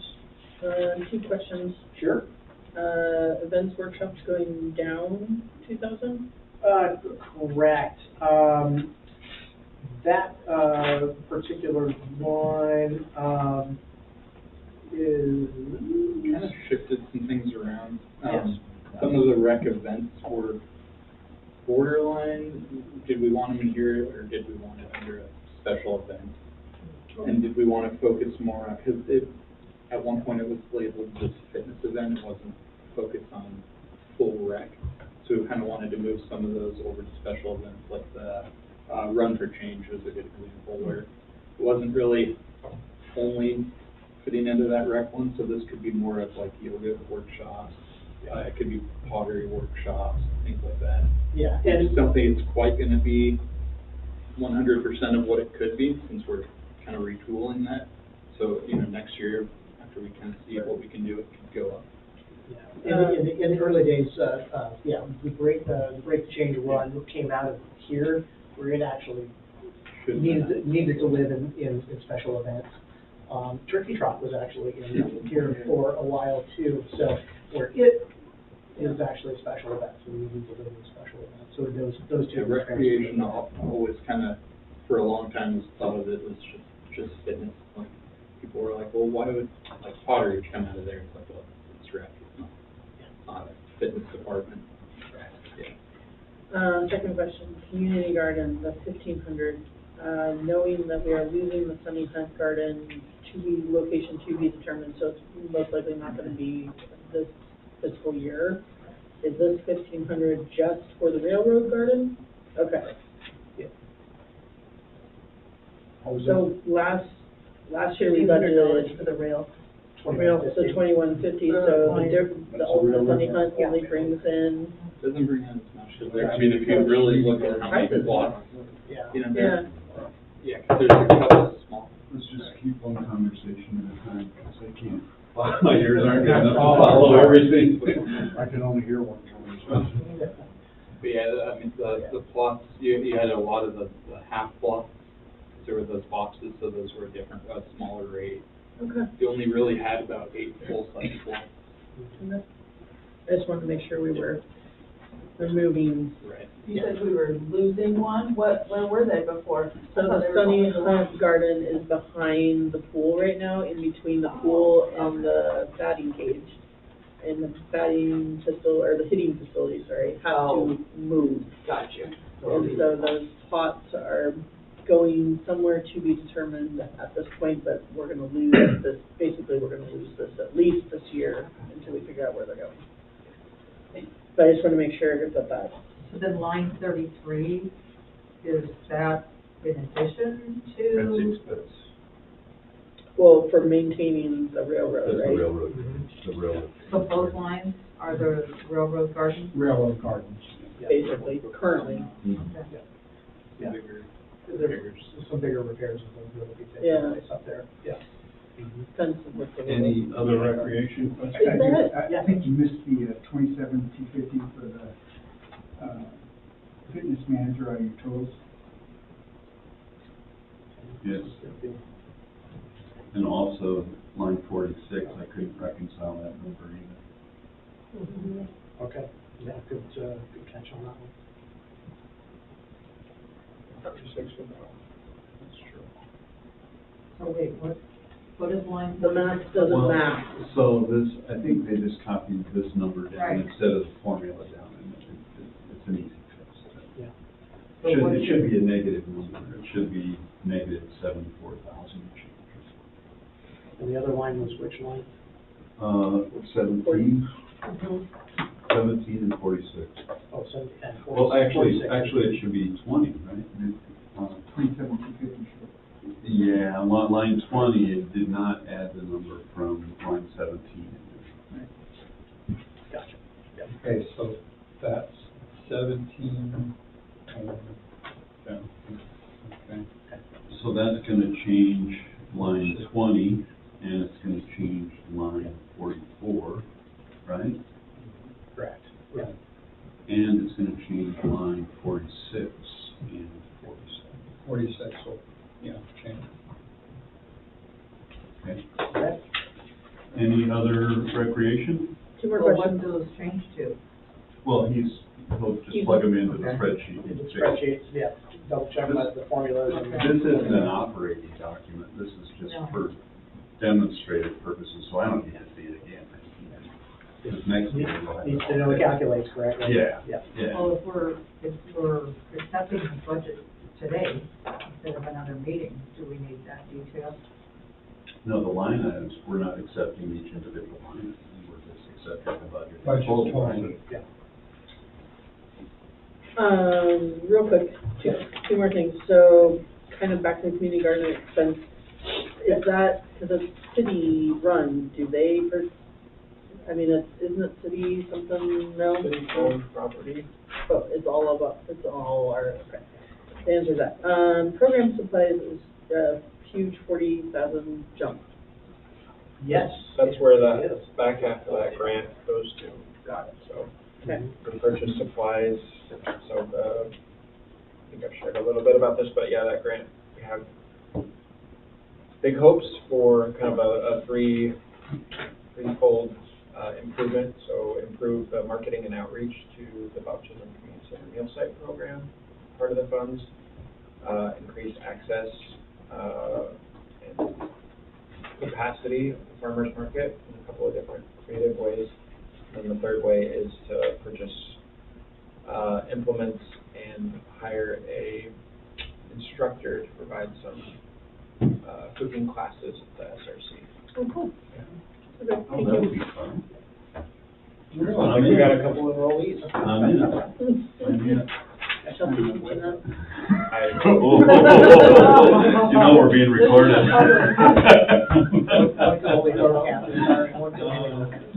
So maybe your ex-wife will, will be happy to take some cooking. So is there, so just help me here for just a second. So line 5 and line 27 both show the same $45,000 grant. In and out. Yes. So if that's, is one, okay, now that's the second question. Does that mean, I mean, is it fine that there, if $45,000 shows up twice, it's just not added in twice? Well, it comes It's in, a- this is money coming in, and positive then and there is negative. money going out, this is the In and same out. money going out. Oh, Which the I- top number's 45K, the bottom number's 47.5, that's revenue, so that's coming in, Okay. and then your 5K's down here, it shows where they. Well, it'll probably go out through our marketing Yeah. over here, Yeah. you know. so- That's it, like that. Yep. Yeah, I actually had to put a little line on here, so I can keep track of it. Okay. Okay, youth programs. Program. Finally, You wanna some highlighted. highlight I like it. All right, yeah, youth center Yeah, grants and donations, again, I hope it, very hopeful, 140,000, in sponsored, or grants this year. Sponsorships and scholarships, yeah, so if you look at budgeted, 22-23, we had 60,000, that for line 3. That was an unusual, piece because the, through most of COVID, the scholarship money sat in the foundation, and for about 3 years, it did not get transferred over to the general fund into the areas where it's supposed to from our foundation. So we went ahead, recognized the issue, made the transfer last year for the prior few years, and so that was the 60,000 transfer in. This year, we've budgeted 15. 15 is our more normal number, average over the years. 15,000 is a normal number for our scholarship program to provide for our scholarship goals. Yeah, so otherwise, some increases along the way. Summer camp, we're looking at about a $10,000 increase, just because of the higher capacity this year. ASA program, let's see, about a $3,000 increase, so all pretty well in line. Infant toddler care, you'll notice an increase there, 90,000 over the 66,000 budgeted for last year. We got started late last year.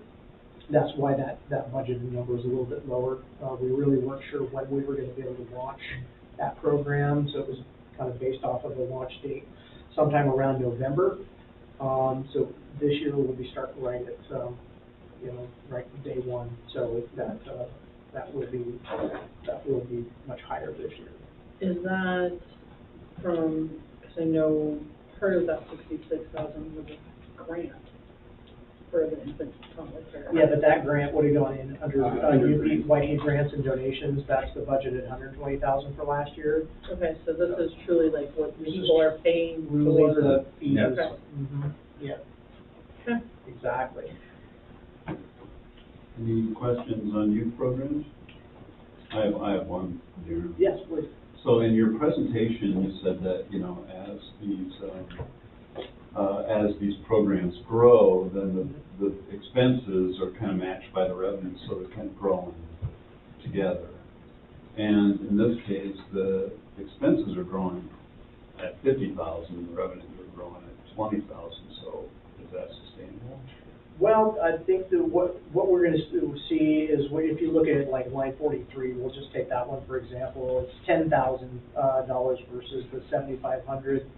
And that's because, this year they're gonna be splitting, the rooms. They have an additional room available in that area, that they haven't really moved into. They're using it for some other purpose right now, but, they're actually gonna be splitting the infant toddler care, so all the infants will be in the room. Right now, they're using one room, it's infants on one half, toddlers on the other half, but by accessing or annexing that other room into the program, they'll actually have, more room to grow.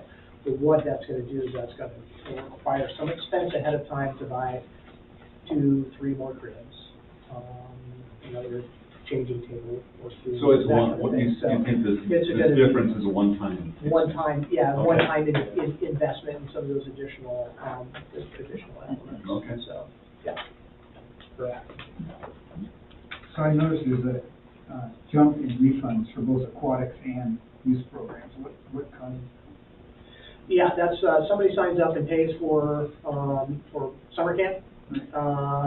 And then 2 weeks later, they're like, yeah, we decided we're gonna go to Disneyland that week, so we need you to refund that for us. So that's where you get the refunds. It's one of those not guaranteed to use it, but with our luck, if we don't budget, then we get like 30 people that are like, yeah, we don't want to come right now. So, which is great, it opened up a spot for somebody else, but. Are you usually able to fill it? Yeah, we can definitely fill it, but you always have that expense, Yeah. no matter if it fills or not. Correct. Is that an expense, a refund? A refund is because I have to be able to cut a check. Why isn't it an offset to revenue? The way we have to do it is if we write a check, I can't write a check from a revenue account, so it wouldn't be an offset.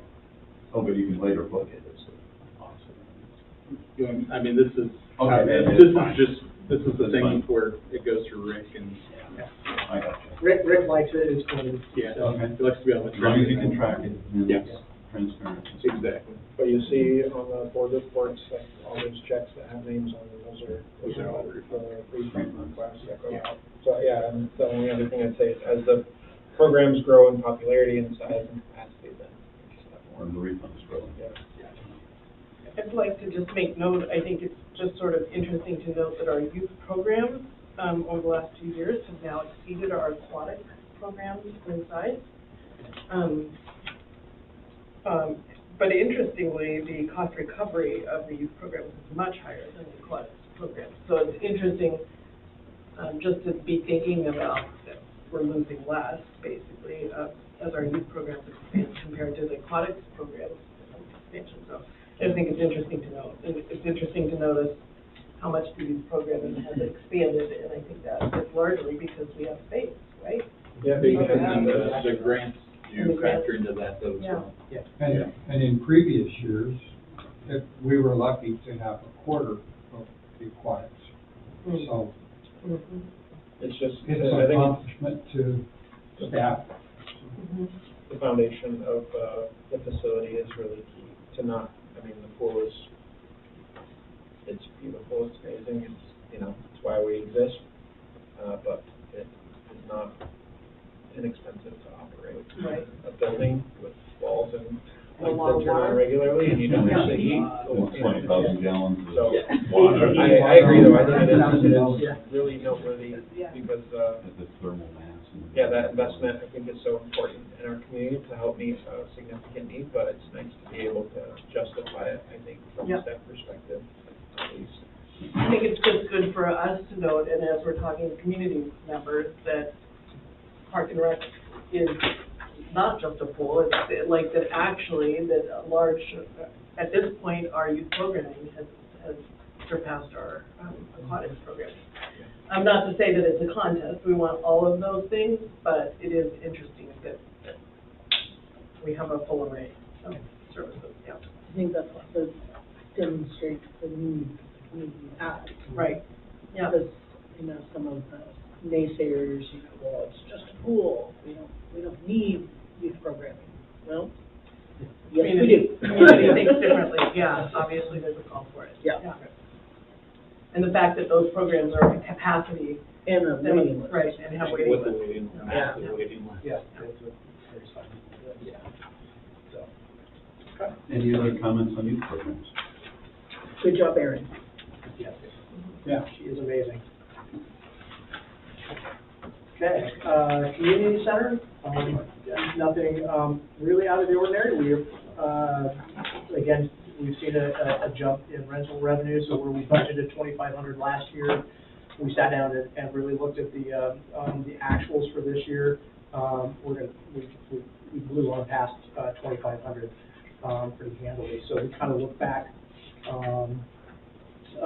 so for some prior years, and so we landed on 9,000 as kind of anticipated revenue for this year. So grants and donations, that we dropped that number down a little bit. Right now, well, not only have we lost two of our regular donors that donated 500 every year to the center.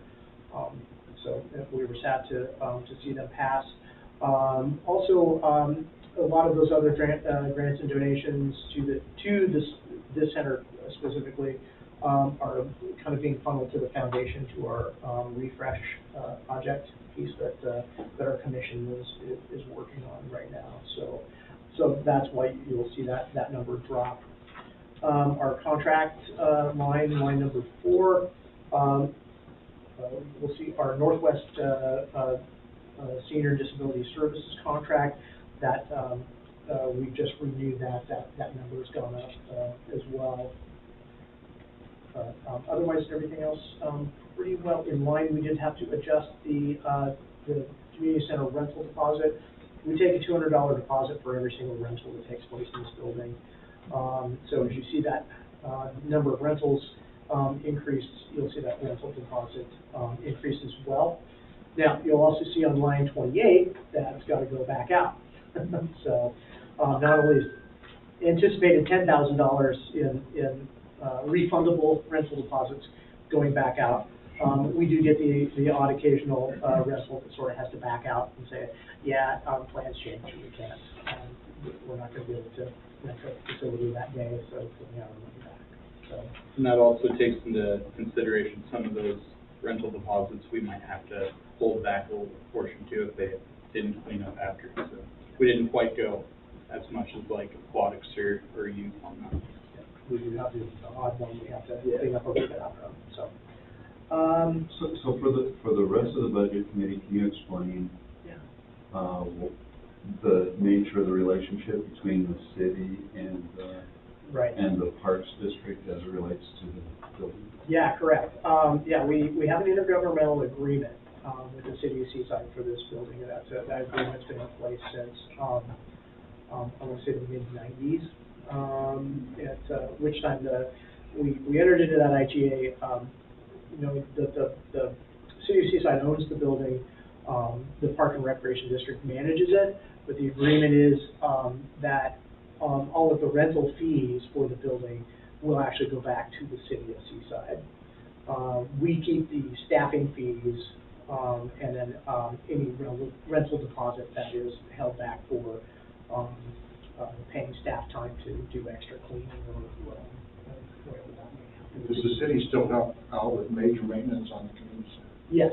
The city is responsible for any major maintenance. And capital improvements. And capital improvements as well. Mm-hmm. Yeah. And they set the rental rates for groups. The city. City does. Has that been They assessed set the rates. recently? Within the last 4 years. Yeah. When you lose money? Yeah, but when I first started, it was, they could rent the main hall for $15. It depends on the group. At one point, I went to Mark in the city and said, can we make that an hourly rate, $15 an hour? Yeah. That would be more in keeping with what its actual market value would be. So, yeah. Seems like about every 4 or 5 years, we sit down with the city and reassess those rates. Based on actual. Yeah. So they, the customer, client, patron, whatever, comes into here, they say, I want to rent the room.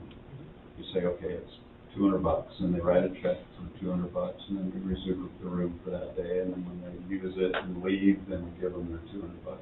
Yes, that's correct. So You write a check later. how does the city get their money?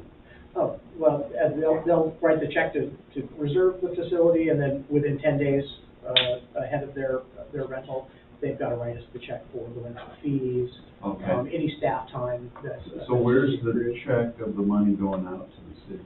So that goes out under contract services, Line 4? line 24. So that's our city contract services. Correct, yeah. Great, that's the stuff. So we're not paying the city to, that's what you mean.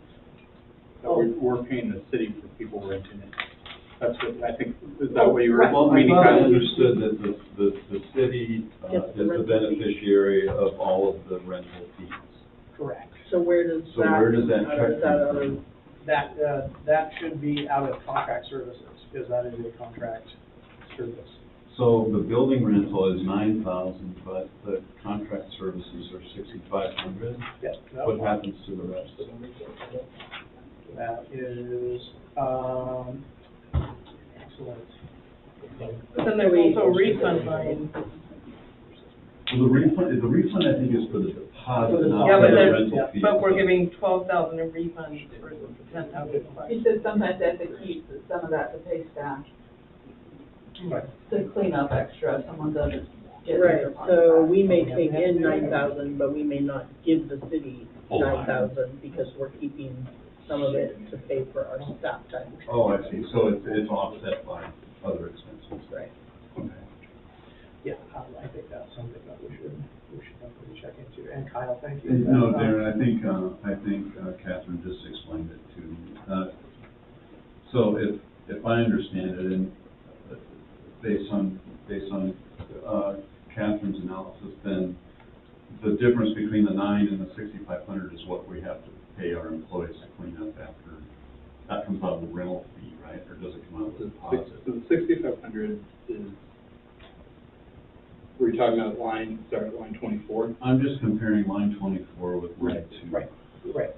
Line 24 is, so that whole 6,500, that's not just that, that's gonna be some of the senior meal stuff as well. So, yeah, so it's, So what Kyle's saying is that 6,500 should be higher, because we're bringing in the 9,000 here, we need to expense that out to the city. but then that's what we need to. So we need to make an adjustment to that number. So that. Are you adjusting on the revenue side or the expense side? Expense side, Okay. line 24. Because our outgo for Chris's is about $5,000, is what we decided, in reviewing that. So that actual number should be $14,000. Under line 24? Under line 24, yeah. 14. 14 even, yeah. I'm also wondering, the personnel on this looks like, that we're actually seeing a reduction on this particular personnel line item. Which line? Personnel for the community center, just as a whole.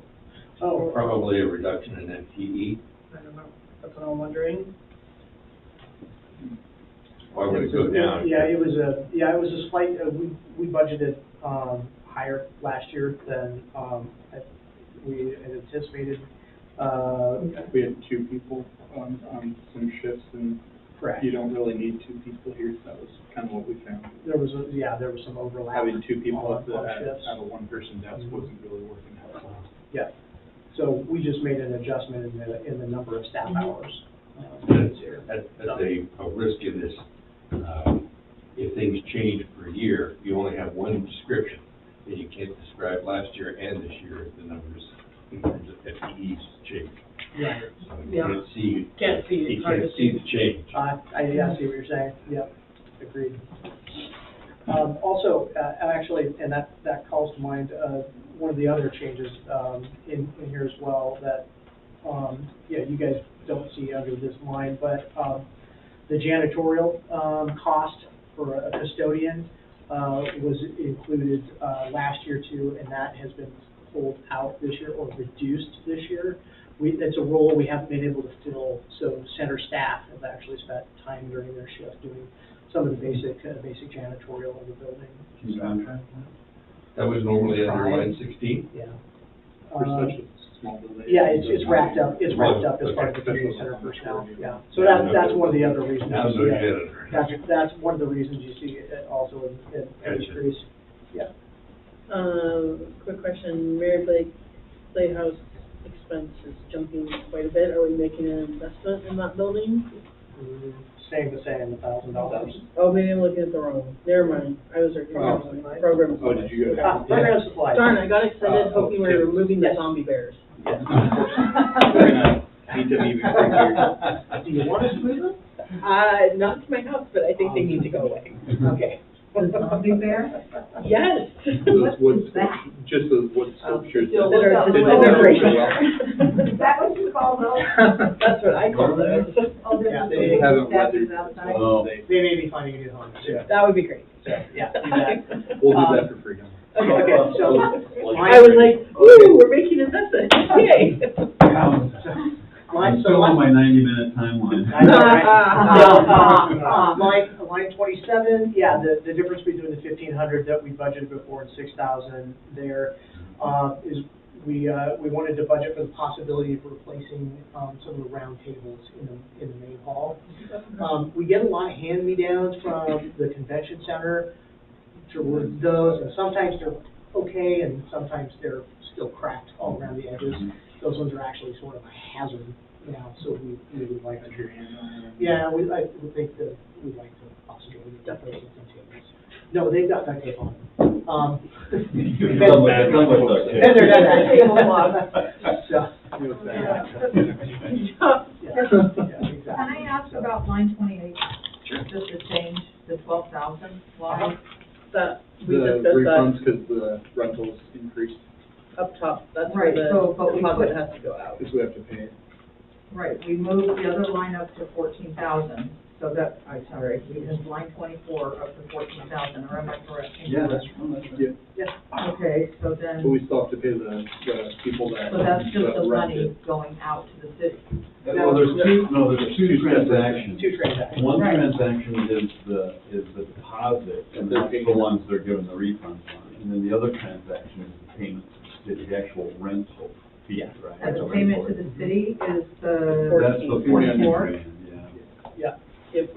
and the refunds are because somebody canceled? No, well, yes and no. Yes. It's the refundable deposit, the $200 refundable deposit that they So like, I like to think of it as like a cleaning deposit, so Yeah. if you leave it trashed, then you're not gonna get $200 back. But if it looks nice, then you get your $200 back. Right. I think it's quick explanation is, so you get, line 7 rental deposit, 10,000, you got refunds of 12, how do you give out more money than you took? Because if they cancel, so that one's just the like security deposit, the 10,000. But if they cancel their full rental, then that's part of the rental that we have to pay out. So we have to be able to kind of account for some expense in there, the possibility that somebody would be canceling their rental after they've paid their entire rental fee. And after they use the facility for whatever purpose, Yeah. then that deposit becomes part of the rental fee. No. If they No, clean, if they do a good job cleaning. Then it gets then it returned. goes all. So they're the way gonna back. have to write 2 checks, they can't just, They No, can write it. they write it all at once. It separates it Oh, I out got into you. the software. Okay, Yeah. okay. I got you, yeah. So you just look at the difference. Yeah, Correct. when I get the money, I separate it out. Okay. Yeah, I got that. So I'll offer the following correction, to change line 37 to 172,386, and to change line 39 to 78,586. Negative, Negative, yes, thank you. and what was 37? 30, no, 172,000. 172,386. Yeah. And I just added the difference between 14K and 6,500, just Okay. No, it'll have a slight impact on your overall budget. Question? I just for general purposes, back on personnel there, that covers office personnel and Mr. Dovey? Yes. Yeah. Okay. So the meals program and the office. Yeah. And the zombies. And the zombies. They work for very, Yeah. they volunteered at Free Catherine. They're clearly not getting enough. I've never heard that. When you leave this building Now tonight, you you won't. go look. Oh, I know where they are. I like bears, so I thought they were kind of fun. Any other questions regarding the community center? Okay, special events. Special events, all right. Running through this, again, looking at revenues, like a few of our other departments. We're looking for some increases. I think we talked during the presentation, Zoe has been doing a fantastic job going out and finding a few new sponsors here and there for our events. In sitting down with she and our director of programs, they were very confident in the revenue numbers, that they would be able to bring in a little bit more for each of those events. So that's reflected in those numbers. Everything for this particular department is really on par with last year, probably with the exception of line 36 under the farmers market. We had to go with a little higher number on that, and that's due really because of the double up food bucks and SNAP reimbursements that we encounter during the market. So folks can come up and pay with their SNAP card and get these tokens, and then they can take it to one of the farmers and and change it for food products. And then at the end of the day, the vendor will bring those back, and then they get reimbursed from us for those. So that's why you see a higher number. So when we kind of were looking at our actuals for that and sitting down with market staff, trying to anticipate what that the double up food bucks and SNAP reimbursement was going to look like.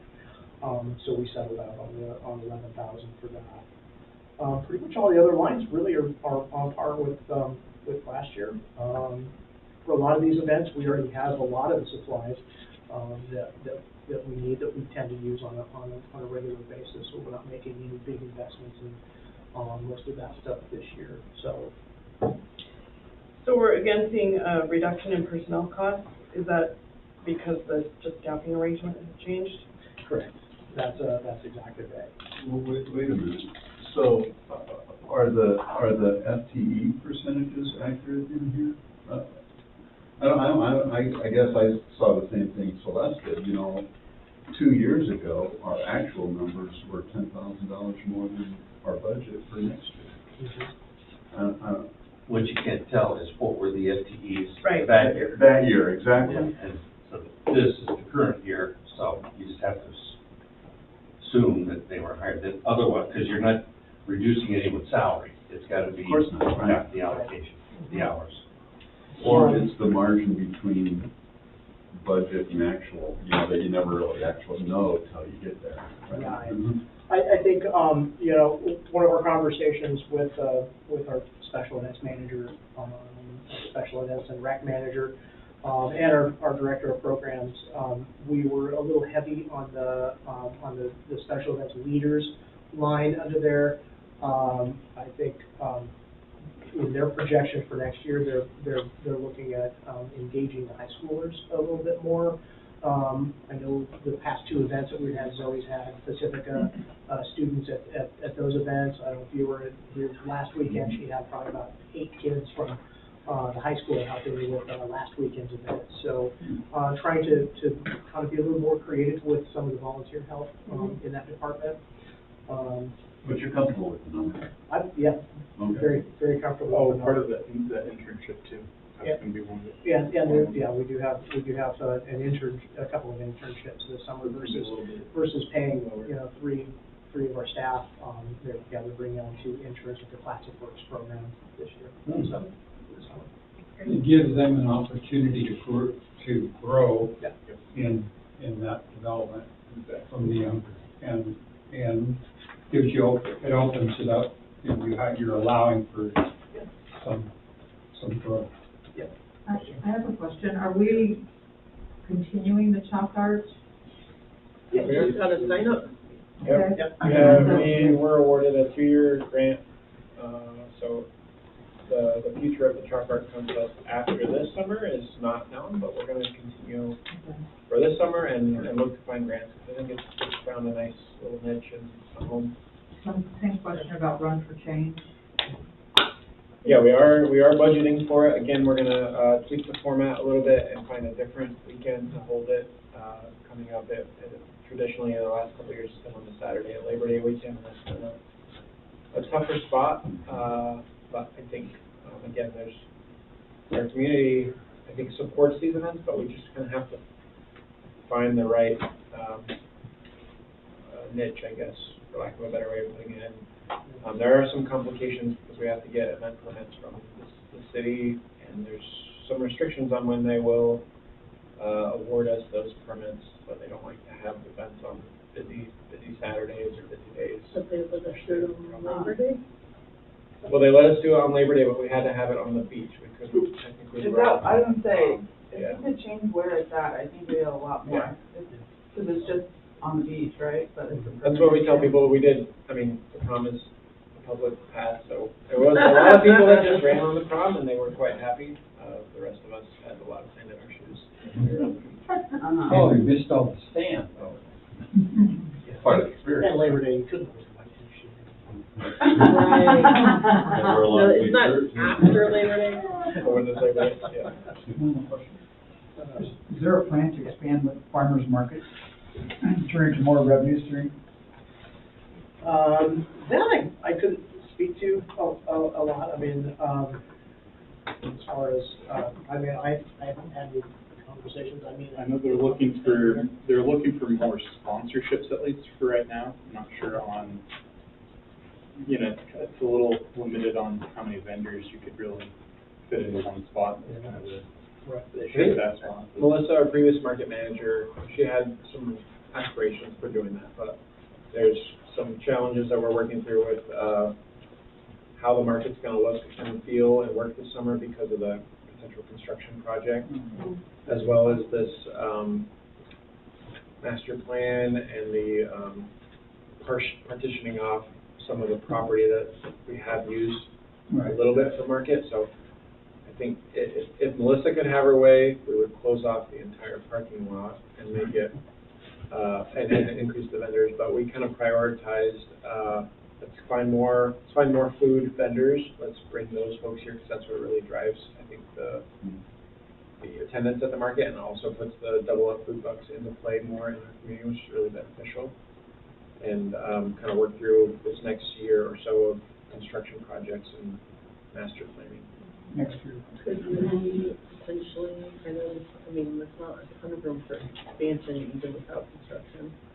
I think there is, but it would require parking lot, like taking over the park, like moving south, Well, using like where the could we users. go into the gym, like go inside? Yeah. Yeah. yeah, it's a good suggestion. I think it is interesting. I mean, I think one of the reasons I like that idea is because it serves so many people. So many people are using it, right? Usership is so high.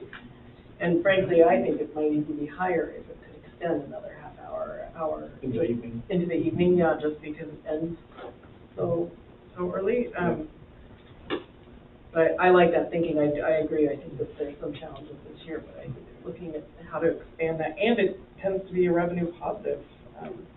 Yeah, we have a very, I'd say easy time, but it's a very compelling sponsorship opportunity, I think, for businesses. And, we were able to get Providence to commit to 15 weeks at a pretty good rate, I think, and there's other businesses that want to participate in that.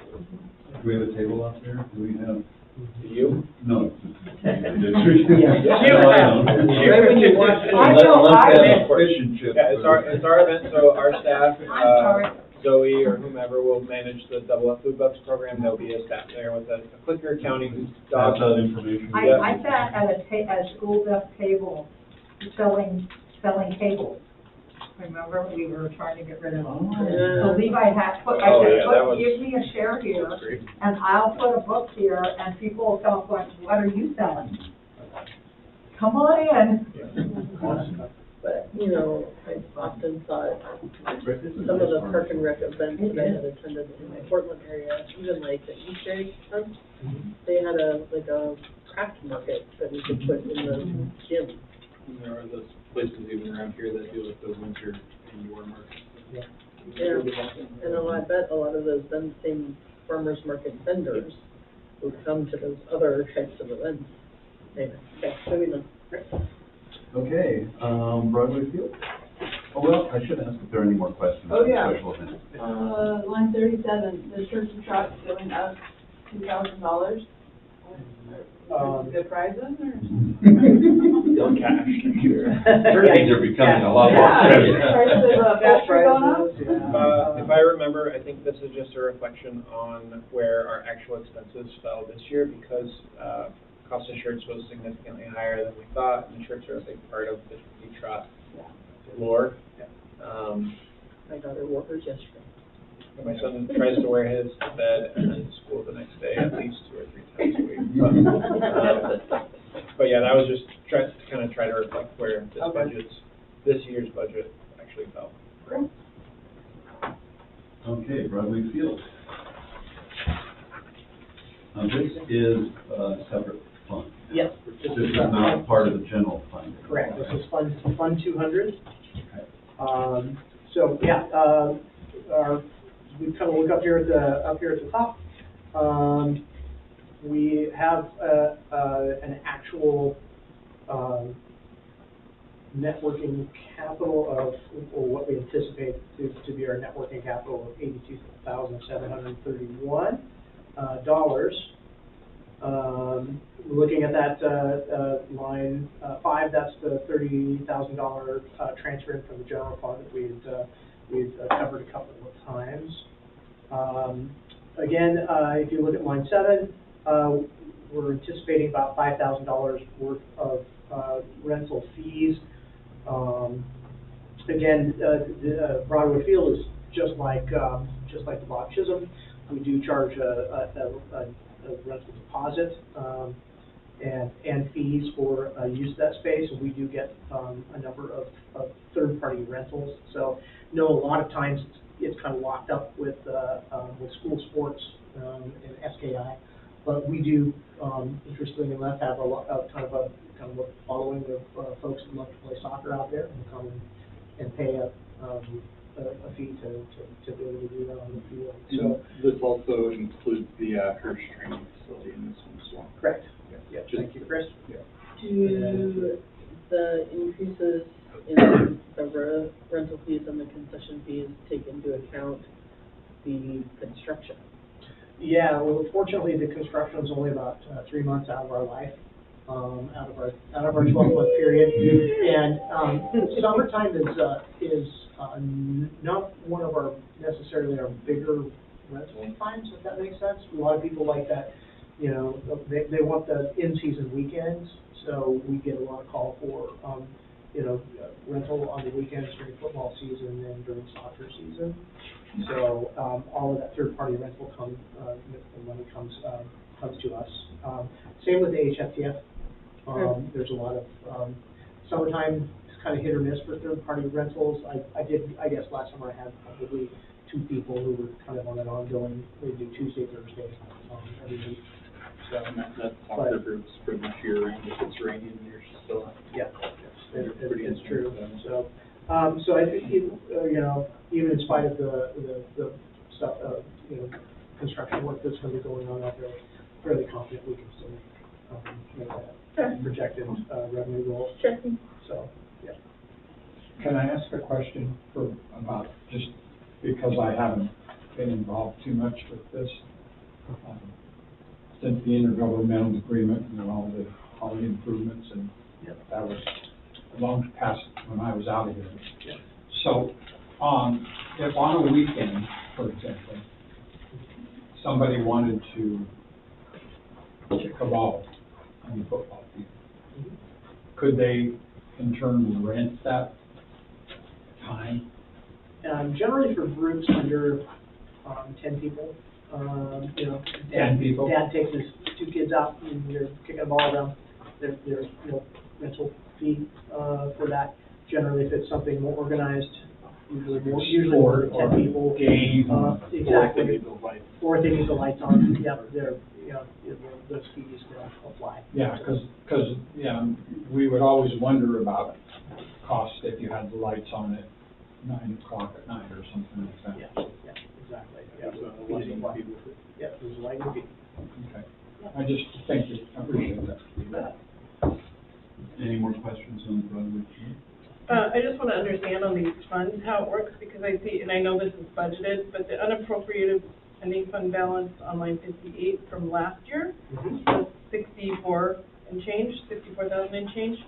But our net working capital, I would have expected that number to carry over and be our net working capital on line 2 for the current year.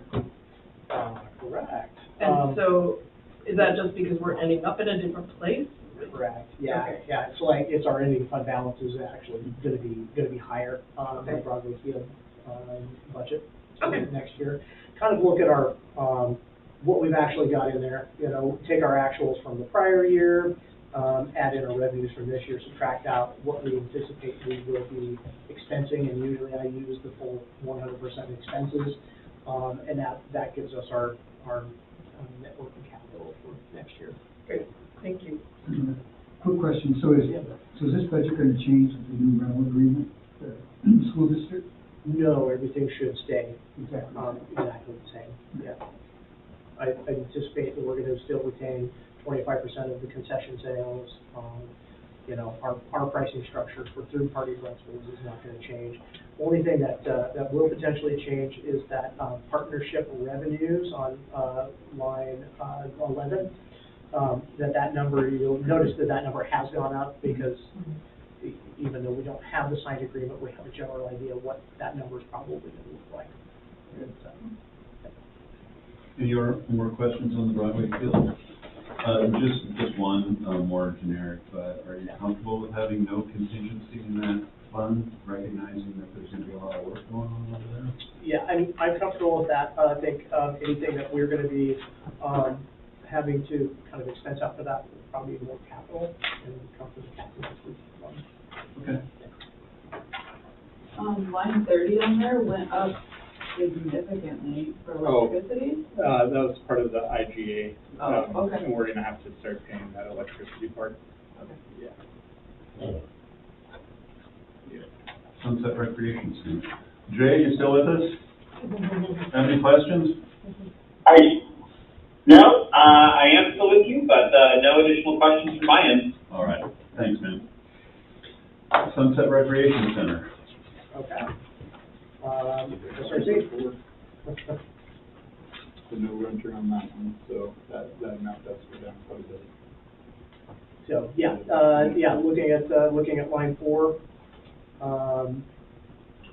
notice that, since we're losing our leasing in the building, we're gonna see that, the building rental, amount go down. But regardless, we still had a very strong, call from folks to be able to use things like the gyms, and so, I think, once we gain occupancy, of course, we'll be able to expand that, a little bit more, and really tap into the rental piece, a little bit more. So we really could, kind of blow past that 20,000, but that's a very conservative, number for what we anticipate for building rentals. Are you wanting to put another tenant in there, or is that not the plan? To be determined. Yeah, TBD on that, and it's a little specific as to the tenant that we can have in that space. If it's another special district or governmental entity, it's pretty much a slide in. Yeah. If it's not, if it's a for-profit business or a nonprofit, there are a number of other county hoops that we have to jump through to be able to do that. So, So ideally, it would be best to find another group that's similar to the tenant we have in there right now. yeah. Well, and part of that is we're currently working on our master plan, and so having that space vacant gives us room to imagine what to use that for. Cool, okay. Yeah. So yeah, writing down the numbers, grants and donations, you'll see a kind of a line 6 change there. Small increase. In small increase, just a little increase here, just a little increase there. Again, you know, with the new grant writer, we're really hopeful that we can continue bringing in some of those grant funds. And again, in past years, we haven't really, we haven't necessarily budgeted where we probably should for those grant funds either in here. So we're really trying to be aware of the grant and potential. Otherwise, yeah, you know, the other, you know, big one under revenues, line 12, and that's the proceeds from real estate transactions. Again, conservative number. We could definitely come in higher than that, but at this point. Sponsorship naming rights? Sponsorship naming rights? Yeah. We could, we'd be I'm willing still to hoping consider for that. Nike. Yeah. Nike building. Yeah, I really want Nike in there. All right, yeah, personnel services. We've dropped that number down pretty substantially, I think. During our budget process last year, we had really were really hopeful that we would see that occupancy piece gained, and we'd open a second entrance, and we'd be doing a lot more in the building. So we had, you know, we had, well, the staff hours at the front desk here and staff hours at our front desk here. We had 2 custodians on, and so we budgeted pretty high. I think more realistically this year we've dialed that back, recognizing that we're not paying a custodian now. We do have a contract for cleaning in that building, so that expense you'll see down below under contract services.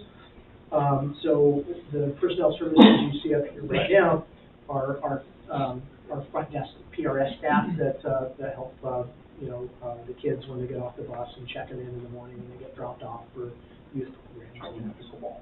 Letting the pickleball folks in, setting up pickleball nets, and otherwise, running into numbers. Numbers are really very similar to last year. They haven't changed a great deal. Just some adjustments. I think we made under natural gas after having a year and a half or so in the building now to really kind of understand what we'd be looking at. Last year we weren't real sure. We tried doing natural gas off of what the school district had given us for their past years. So we tweaked that number down just a little bit to be a little closer to our actuals. Same with electric. And the actuals for the natural gas also stemmed kind of from them trying to figure out all the stuff with the boiler. That's why that 48 is a little bit high. Because, you know, at one point you realize, oh, that side of the building is like on 24/7. We need to adjust that. So it did look a little high that one year, but then they're starting to dial it in and figure out all the odds and ends of it. So this fund assumes that you're going to spend precisely what you're taking. You have 0 into the fund balance. Right. So are you comfortable with that? I was looking at the same thing. Your cost is. And you got a $10,000 contingency. Your true revenues. Yeah, and that's. Yeah. Yeah, and for us, that's where the transfer from general fund comes in every year, because what the Sunset and Recreation Center fund doesn't really show is the revenue from the programming that takes place in that building, and it's really kind of hard to show that. You have to kind of go back over here and go, okay, well, this building is supporting this youth programs. This is, you know, it's This is more revenue, you know, this is revenue for the district. So it's, hopefully, maybe in the future, we can find a better way to show that relationship. But, you know, we just kind of have to go back to youth programs and eventually, you know, recreation programs where we see like pottery classes and things taking place. But this is a capital fund. You know, this is a fund that is for big ticket items, right? It's a special revenue fund. Right. So usually, you would only do that for equipment or buildings or a high revenue enterprise. And so, I mean, the penalties are pretty severe, aren't they, if you overspend in a fund? If this is not a program budget, this is a fund. So I just want to know that you're comfortable enough in your spending skills to know that you're not going to overspend that recreation center budget because you got zero room for flexibility. Right. Isn't that part of the function of the master plan? Is to come up with help? Well, yeah, Skylar and I have talked about this in the past. My definition of a master plan is a facility plan.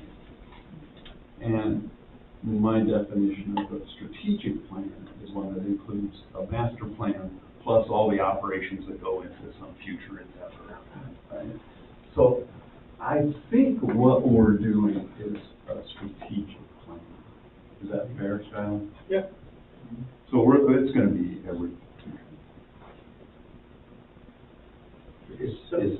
Is any of the, if you needed to work at the recreation center, could some of that be covered by the capital improvement plan?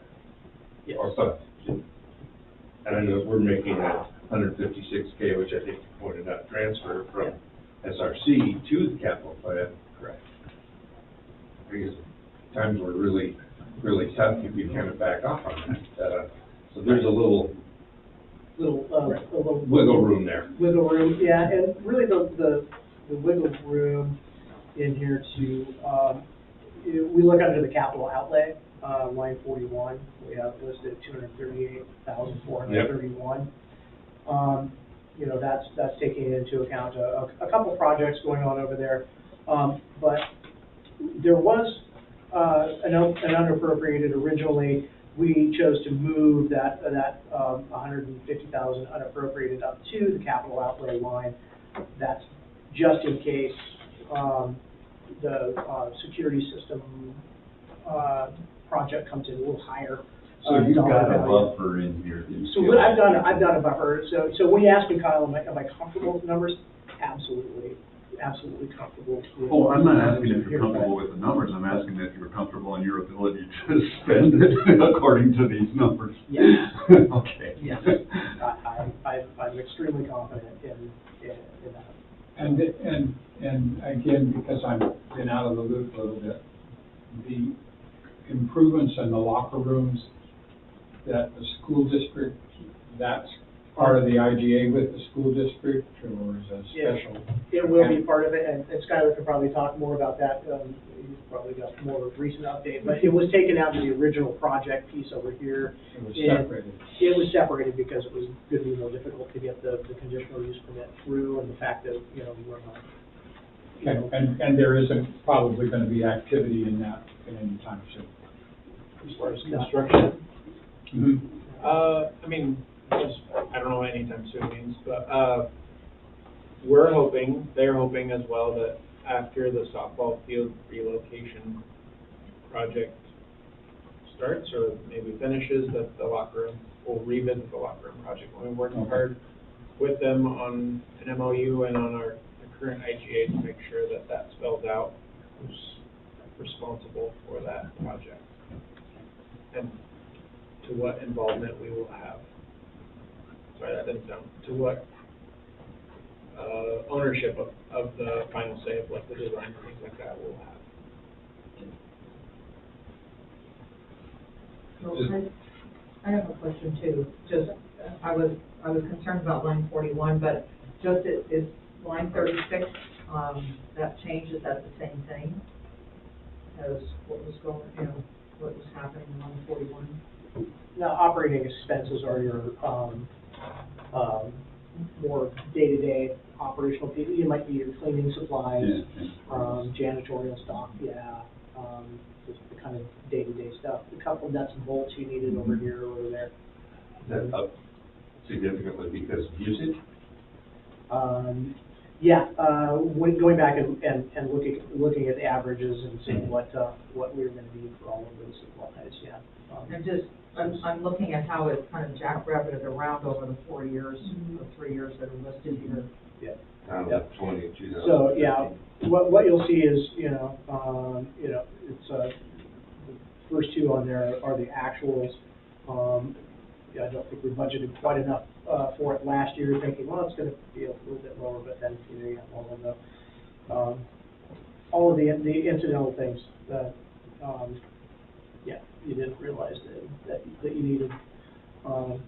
And so when we sat and looked at the actuals and kind of projected it out, we're like, okay, this is gonna come to about 15. And so when you look back at 21, 22 actuals, that's pretty much right in line. Sorry. Communication. No, what, operating expense? 36?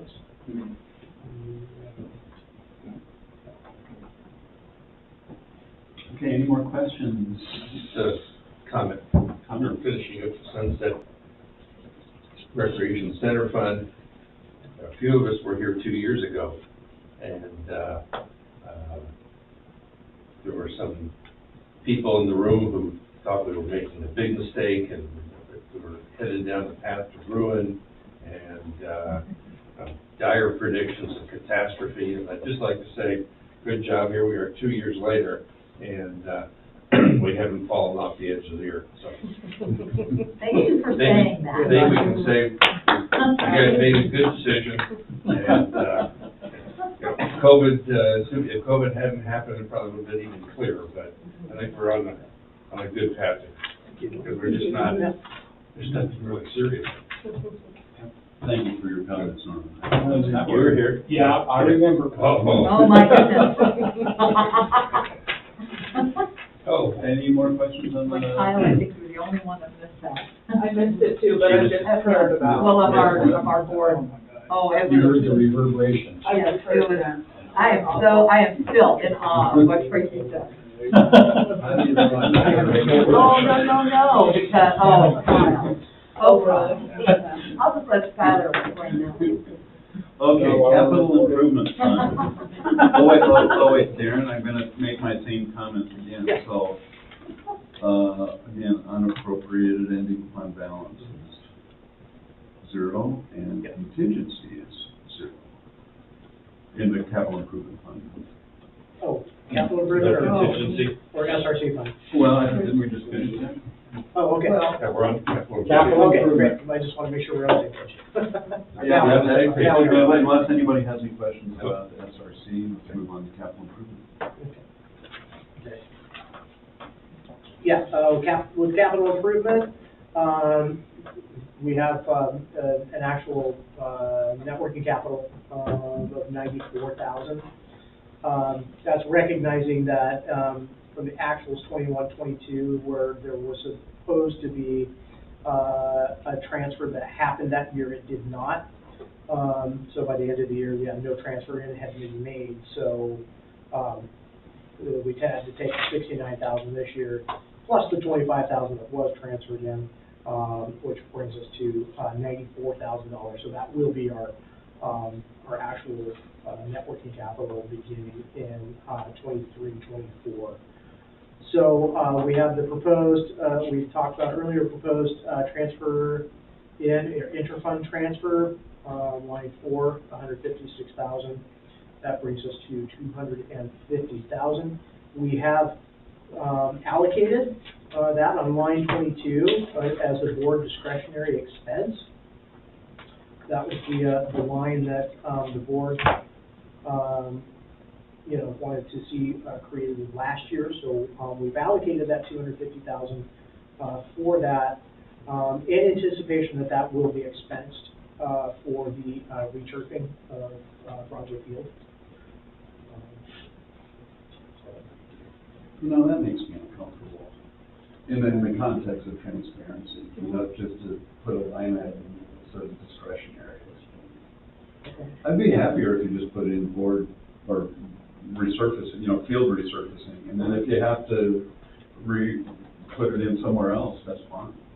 No, it actually it can go right under, capital outlay, CS project expenses. Yeah, I think when we know what it is, I would agree that if we do know at this point, we should call it out. Yeah. I think part of the reason that we wanted to have some discretionary expenses specifically because of the SRC is because, a variance, we can hit a variance, the 10% threshold very easily, and we know we have some expenses coming up. Right. And so it was sort of. We had to put it in something. We had to put it in something, Right. and by saying it was board designated meant that there would be some transparency because it would be discussed in a public meeting and approved by the board during a public meeting, so that. I'm not bothered by the numbers or by the expense, but, I think the citizens have, but prior to my time, a question, transparency, and I want to give them the most amount of information that we know of. And maybe this is the best we can do right now, and that's okay. Or we can put it in contingency, and then it takes board action to move it. Right. So then it's still transparent, but it just, if I were just a citizen looking at this and said, I would read this as board slush fund. And I don't want to do that, because I know it's not that. I think if we know what it is, we should listen. Yeah, the other reason why maybe it's not where we felt like this was a good spot for it was, it is May 9th, almost the 10th. We did not know exactly how the Broadway Field IGA was going to play out. And I think there was some hopes. Last year, this came up last year. Yeah, so we put this discretionary expense for okay, we're gonna have some stuff come up at the SRC, but we don't know what it is, but this will give us the capacity. This year, we were like, okay, where should we put this? And it seemed like a good spot, because at the time, in March, February, we didn't know exactly how this intergovernmental agreement, discussion back and forth was gonna go, and there was some hopes about maybe things happening that have come to fruition and some that haven't. So this was just kind of a place of latitude, but I think that change is easy to make and one that can be done.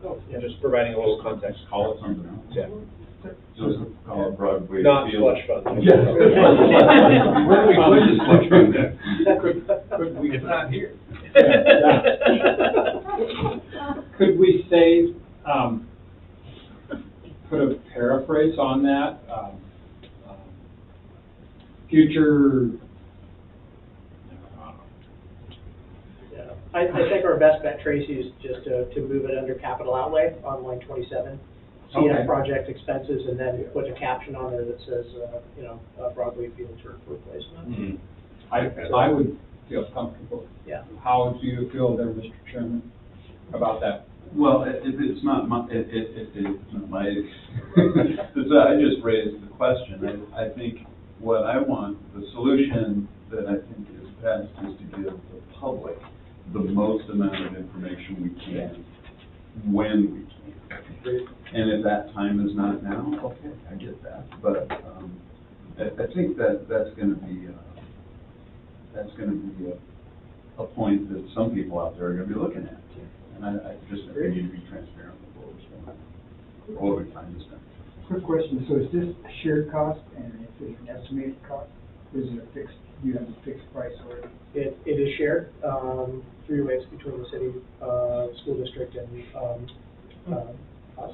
Well, yeah, the city is not in anymore. They wiggled their way out of it last night. If you watch it, it's 2/3 by the school district and 1/3 by us, and yeah, it is fixed. They got a good quote. We have a construction start date that still has a couple of hurdles to cross before we get there, but the date is May 22nd, which is in a couple weeks. Yeah.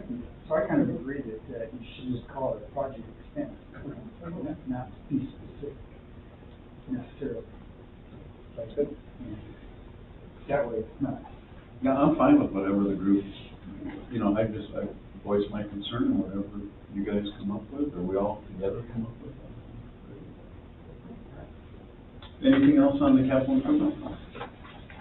Line 4, the transfer, isn't that the transfer from the SRC fund, not the general fund?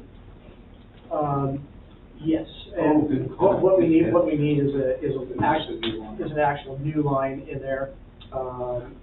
Yeah, thank you, I realized that earlier too, inter-fund transfers. We're gonna put that down on number 8. Yeah, correct. Good catch. And it'll have its subject, yeah. Yeah, thank you, Norm.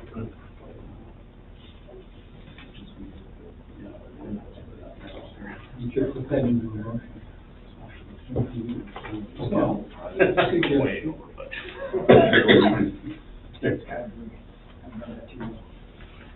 So what's that gonna be called? Just it'll call it, Interest. yeah, it'll be a line called inter-fund transfer. Inter-fund transfer. And it'll be the 156,000. Correct. Money will be spent very quickly. Is that gonna put our working capital at risk between now and October 30th? Yep. Okay, back to the agenda, number 6, questions from the budget committee. Does anybody have any questions? And we've asked our specific questions. Does anybody have any overall budget questions, big picture, strategic questions about the budget? Pretty comprehensive. Yeah. Are you guys comfortable that the priorities that you've established in the budget are? Yeah, very much so. Okay. More questions? Public comment? Is there anybody online or here that would wish to make a comment to the budget committee? Hearing none, we'll move forward. Skylar, is it your opinion that another budget meeting is needed? It is not my opinion, however, we've never only had one, so I'm a little uncomfortable. You've never only had one? I'm traveling to a foreign, it feels like I'm traveling to a We're foreign gonna country. finish this thing tonight. Kyle, However, You're not gonna come back for another meeting.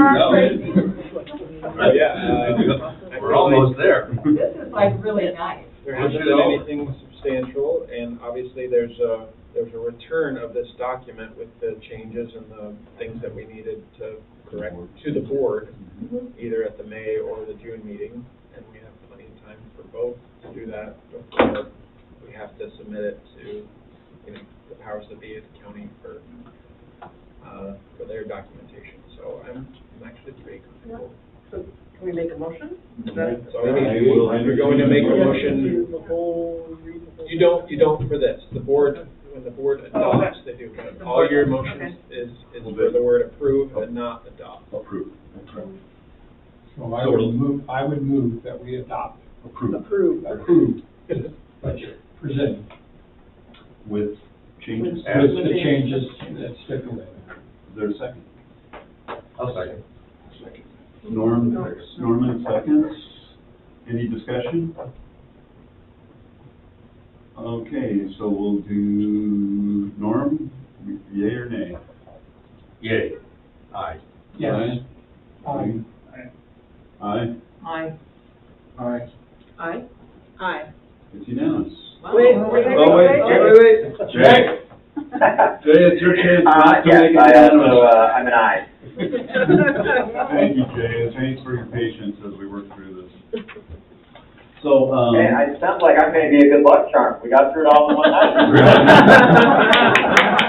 yeah, but we didn't meet your 90-minute, Mr. Chairman, I would suggest that they make a change to the budget manual, in the table of contents on page 11. I may have already mentioned that now. But this is, I would like to see my name not listed as board secretary. Or because vice Sue Connington president. is board secretary. That was the same mistake, I think, that happened last year. And vice president. But I would suggest changing that just so that we can acknowledge Sue Connington's position on the board as an officer. And select. Well, look at this, I made it through the whole meeting. That's amazing. Any other, comments? Thank you. I'd just like to commend staff. I think this is actually a really clean, well thought out, for how much complication there is here. Just really nice job at putting it all together. And, yeah, it's super clean. Plus all the moving pieces. Yeah. So, Good job. So, final comments, we are looking forward to a year that will be a lot of transitions. There will be a lot of changes in the upcoming year, and I think the budget articulates those changes and articulates the priorities of the district. And as far as I'm concerned, I think those priorities are appropriate. So, if anybody has any... I have just one thing, Okay. sorry. I just want to call out that that the terms of Norman and Tracy will be expiring at the end of this budget committee process. And obviously, we'd love to have you participate again if you so choose, but I know you've each given several years to the budget committee of the district, and appreciate your service. As with all the other folks, we know you're volunteering, and this is a, 4-hour commitment, plus extra if you're doing other things on top of it to be prepared. So we just appreciate you, but Norm, Tracy especially, thanks for your time. And encourage you to consider applying next year or whatever process the board wants to have for filling the 2 vacancies that we'll have. Very much appreciated. How, for us who have been here, since the last time we did this, it's just so comforting to know we've got a team that's moving forward together. And I appreciate your involvement with that. It means a lot. Thank you. Thank you all for joining us. The chair will entertain, let's see, I have two, do I have to give up my gavel?